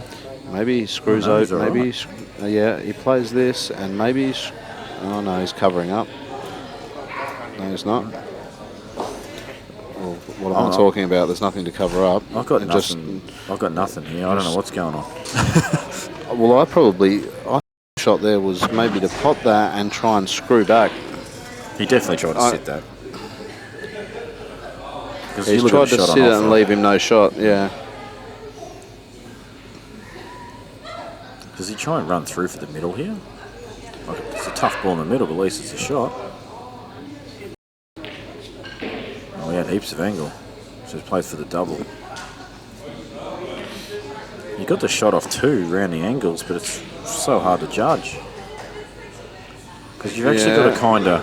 That's You've hard. actually It's got a to bit play with a too lot thick. of left-hand side, though. Heaps of left-hand side. Yeah, and you can't really put any stun on it because you're thicker than half ball, so to speak, and you'll lose all the speed out of the cue ball. Yeah, yep.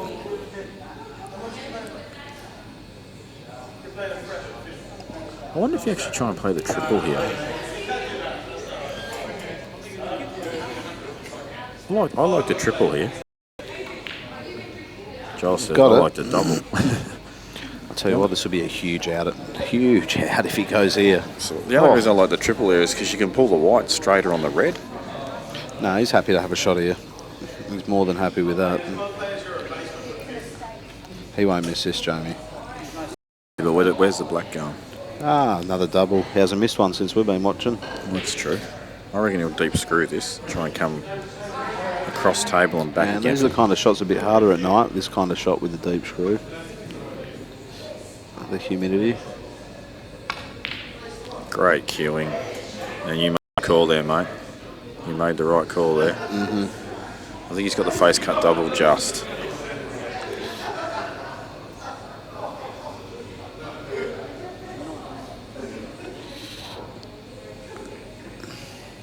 I have to fair hit this too, actually. Just trust the white. Just go into the yellows and not pot one, I guess. You screw off it, you might kill the white or kill the black a bit. No, I'll be screwing off her at right-hand side. Throw the black into the cushion. Judge the throw. You've got to hit it, Joel.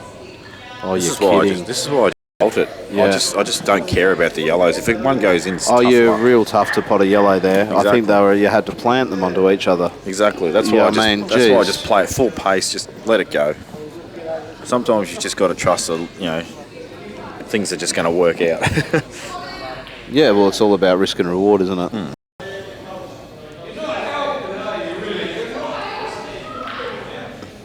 Ooh, that's It doesn't want to knock that further to the cushion.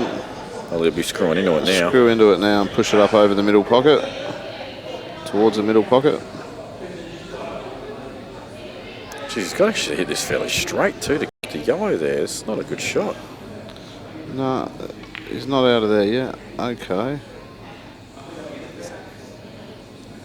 Well, this is interesting. That's the kind of thing I did in a few frames against Rusty. Made it much harder than it should be, but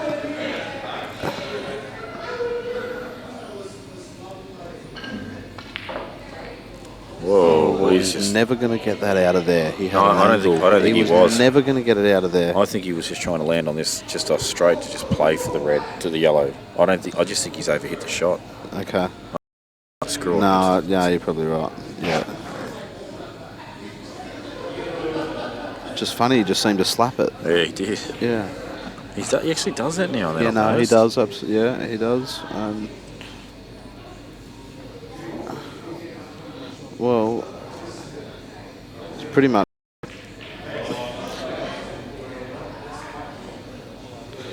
Well, you're almost cutting this down the rail, Jamie, and leaving your white over on the left-hand side of the table. And if you get it, you get it, and you've got to pot a big yellow. Yep, your last ball, and if you don't, you're leaving him a real tough shot. He's actually played to miss that. He's given him a shot. He said, "You have a go, mate." Yeah. Tough shot, this. Very tough shot. I actually watched Joel pot one of these yesterday. I just happened to turn around and he was on a shot Now, exactly here's your like question, this. Jamie. Do you play this? Well, he can't because he's probably going to go You got off. to play the run through. Well, do you just play it to drop, make the pocket as big as possible, and just cop it sweet that you get it, you win, you don't, you lose, or do you play it with some pace and hope the black becomes awkward? No, you got to fully commit. Yep. You can't play to hope it goes awkward if you miss it. That's just negative. So you've got to fully commit. You've been given an opportunity. He's got to Take it jack on. up anyway. Avoid the off, I think. I don't really? think he can run through it, mate. I think he goes straight and off. Oh, wow. Well, he's got to play with pace. Yeah. Leave him just on the knuckle there. What a Great shot. shot. What a shot. And Well, that's the hill and big the biggest gap in the match. I'm going to say that Johl wins now. I don't think Justin comes back after that. That was gut wrenching for him. Yeah, and that's the kind of thing champions do, Jamie. That's right. They're in the headspace, and Johl just knows he has to pot that ball. Yeah. And he couldn't have hit that any better. That was beautifully struck shot.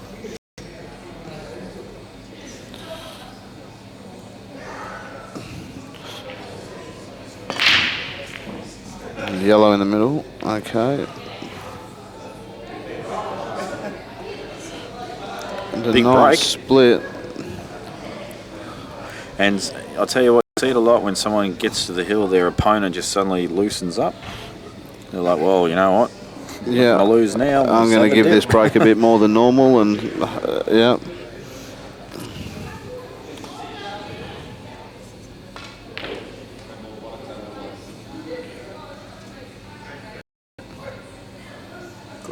A little bit of angle to get out, is he?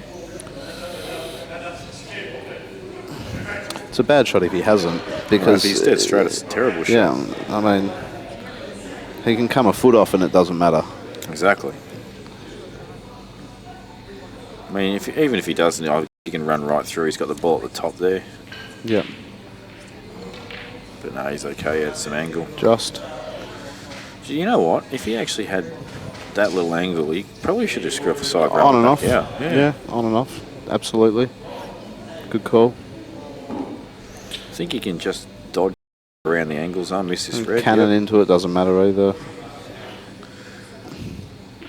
Just needs one more good little shot, you know what I mean, just to maintain good position for the out. It's not quite there yet.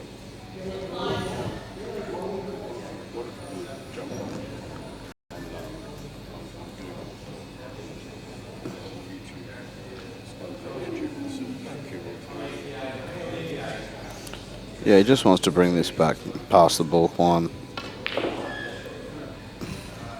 Like that.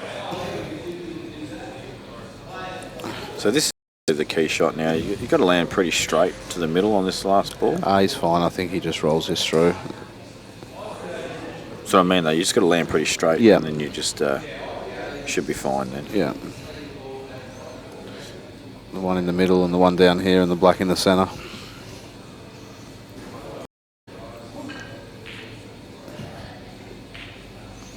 Just taking a little bit of time. Yeah, I think it's a bit straighter than you liked. He wants to get really straight on this red. I think he's screwing back for it in the middle. Oh, Jesus. Does this go in the corner? Surely not. No, that doesn't go in the corner.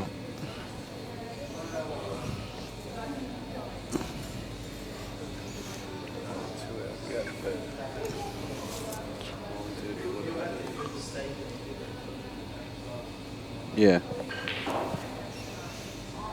Well, this is easy to control position. Tell you what, this is a great shot. What a fantastic shot, Justin. Great shot. Oh, he's a bit stiff. Yeah, he is. Oh. I don't think he can actually get on the black. The angle is horrible.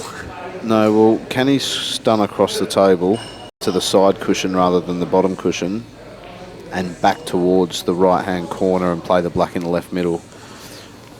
I like the shot. The only thing is, the white balls, it's just a little bit inaccessible. Actually, you're right. I don't know if he can get down into it. Yeah. Oh, the angle, he has to cue over the cushion. That's it, yeah. It's different. I mean, if he's a centimetre off the cushion, he's okay. He can get into it.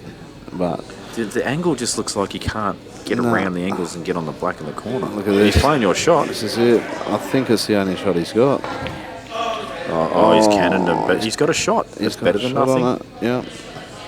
Better than going in off yourself.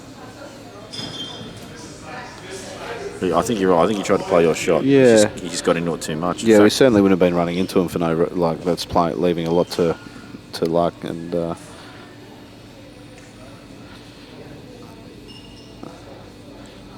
This is a freaking shot. To stay alive for 16,000 or not. You miss this, you're probably losing the match. Yeah.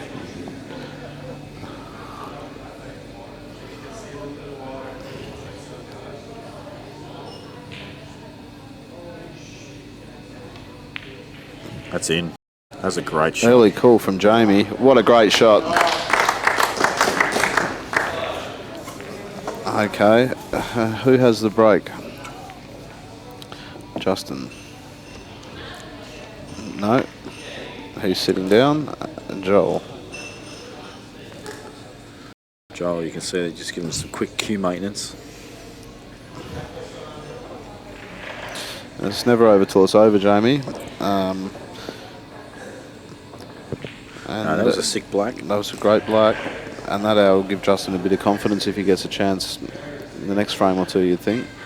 Well, it's like I said, sometimes when your opponent's on the hill, you can sometimes lift. Yeah, and I was 10-8 behind against Joel today and managed to squeeze the last 3 to get over the line, so he might have a fraction of that in the back of his mind as well. He's been possibly. He's been 9-5 in front and 10-8 today against me, and sometimes that just flicks a little switch in your brain. And nicely controlled white by Joel. 2 yellows. But once again, it's just a little cluster.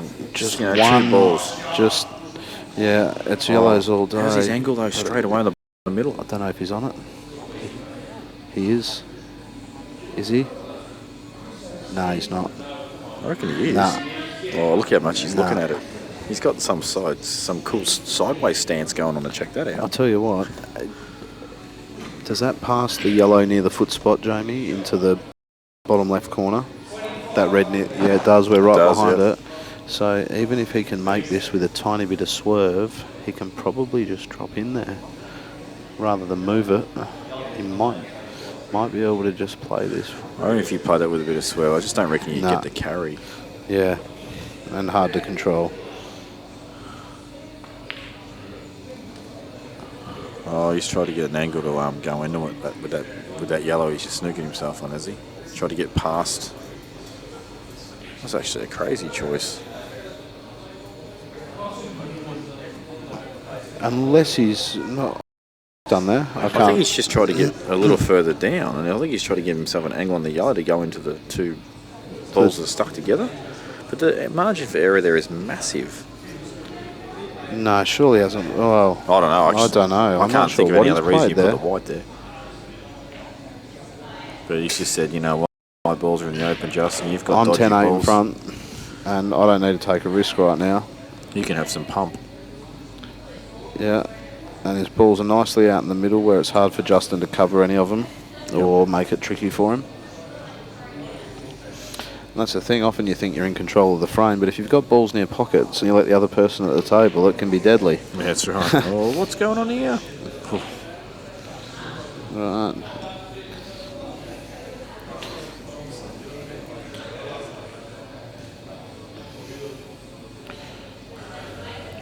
Well, I almost think he's got to take this ball on the right-hand side cushion now, down into this bottom right pocket. Yeah, I think he actually has to have to go with the out. Yeah, that's what I mean. I think he's got to go.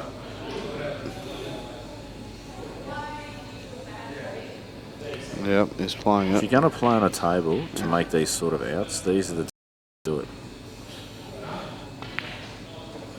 Yeah. Yeah, what about those ones I used to have at Prince's, Jamie? I came over in 2011 for a big guns. They weren't the smallest pockets in Australia. They make these look tight. Yeah, they do. Dead they were set. Ridiculous. We used to play our state titles on those tables, and it was horrible. Wow. I played Steve Woods there, first match on the, I think on the stream, if I remember correctly, if we had the streaming there.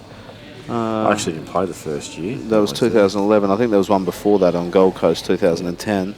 And I still can't believe how big they were. Yeah, no, they were huge. Actually, Rusty's venues, the pockets ginormous as well.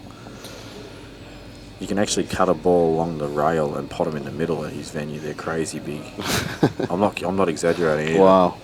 They've got slightly off the rail. Oh, that's a bad shot from Justin, and he's gone from being in pole position to under immense pressure. He needs a really good shot here. Yeah, he needs to pick that gap between the 2 yellows as he starts the side rail and back again. That's right. Well, I think it's more of a screw than a stun because the red, he's got to hit it quite thin. So it's probably closer to the bottom of the white than the middle.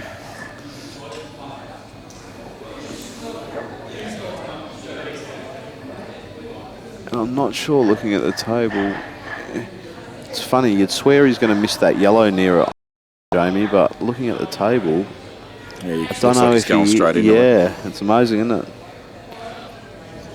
And that's what he's looking at. Absolutely, that's what he's looking at.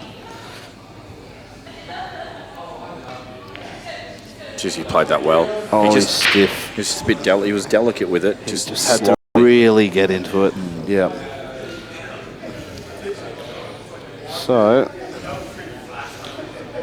across the table and knock the red over the pocket, Jamie. So you know what? You may not have a choice now. Yeah. I just don't think there's another option. You can't just like rest on this because Johl just has the easiest safety of all time. Absolutely. The black's covering his red from anywhere up the other end of the table. Yep. And if you want to nick it in the bottom right, he's got a yellow in the way over here. Yeah, and Justin's Justin's played that shot. Oh, he'd be disappointed that he's bounced that wide out off the rail that far there, because he's left Johl he's actually left Johl quite an easy starter here. I'm calling game over. Well, I think if Johl commits to playing this middle of the three yellows top corner, screw back a bit for the other one in the middle, well, one on the right. Yeah, that guarantees perfection. Actually, he can play in the middle and cannon the yellow. Yeah. See, Jamie? Cannons. Yeah, no, that's a shot you play all day. Yeah. You would have landed that good too. But I would have missed the yellow. You reckon you'd have missed the yellow? I don't know. Yeah, and I'll stick with my game over call. Just the black's the tricky part. Like, it's just slightly obstructed. Just got to land neat on it. Yeah, absolutely. And this is pretty much what Joel's working out right now. Where do I land? Where do I want the white?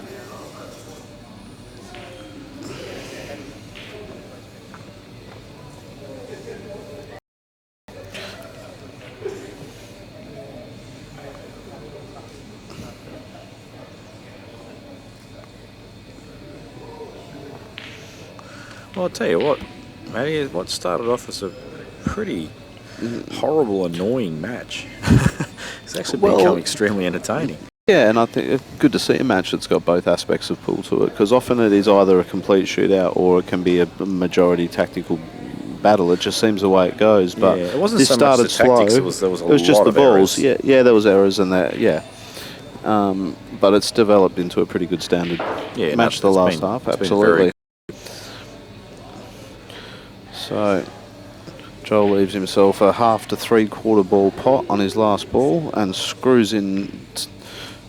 Oh, he's too straight. Well, he's a bit straight. He's too straight. Actually, I think he's okay.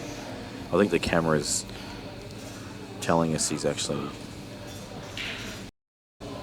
not as straight. A little like straighter than he actually is.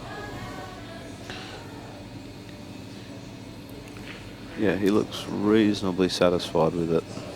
I'm trying to work out where he's actually playing the white for, though, because he looked over this side, but he looked on the left-hand side of the table before, and then he looked on the middle of the table to cut it. He might be straighter than we think. So now he's back over here again. Okay.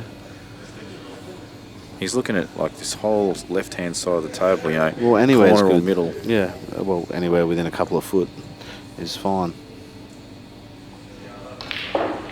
Oh, that's very lucky. Wow. That is extremely lucky. Wow. Where's Justin? Has he thrown his cue yet? No, he's all right. He's just standing there, composed. No. That could have been so horribly wrong. Do you think he got to... You don't play the double. You've got to take this on. Mate, he pots this all day on these pockets. Outside draw. Game over. Well played, Joel Younger. Well, that was a very entertaining match in the end. And can still win the tournament because he's in it. Yep, absolutely. That's as simple as that. So Joel will play Ben Noonan in the morning. And I will play Marc Robertson. And I'll tell you what, Ben Noonan, record on Joel Younger is horrible. Is that right? That'll be a very interesting match. I have no idea about. Is that right? Yeah. Is that true? I think maybe Ben's only got him once, if that. So it'll be a very interesting match. And contrast of styles. 9:30 a.m. for big time Benny. Yeah. His favourite time of the day. The bar's not open, so it'll be interesting. Whereas Joel would have been up for his morning walk and a healthy breakfast and be feeling as fit as a fiddle. That's exactly right. It'll be an interesting match. Anyway, we're done for the night, Work out folks. those odds, Bakesy. Thanks, guys, for tuning in. We'll see you tomorrow.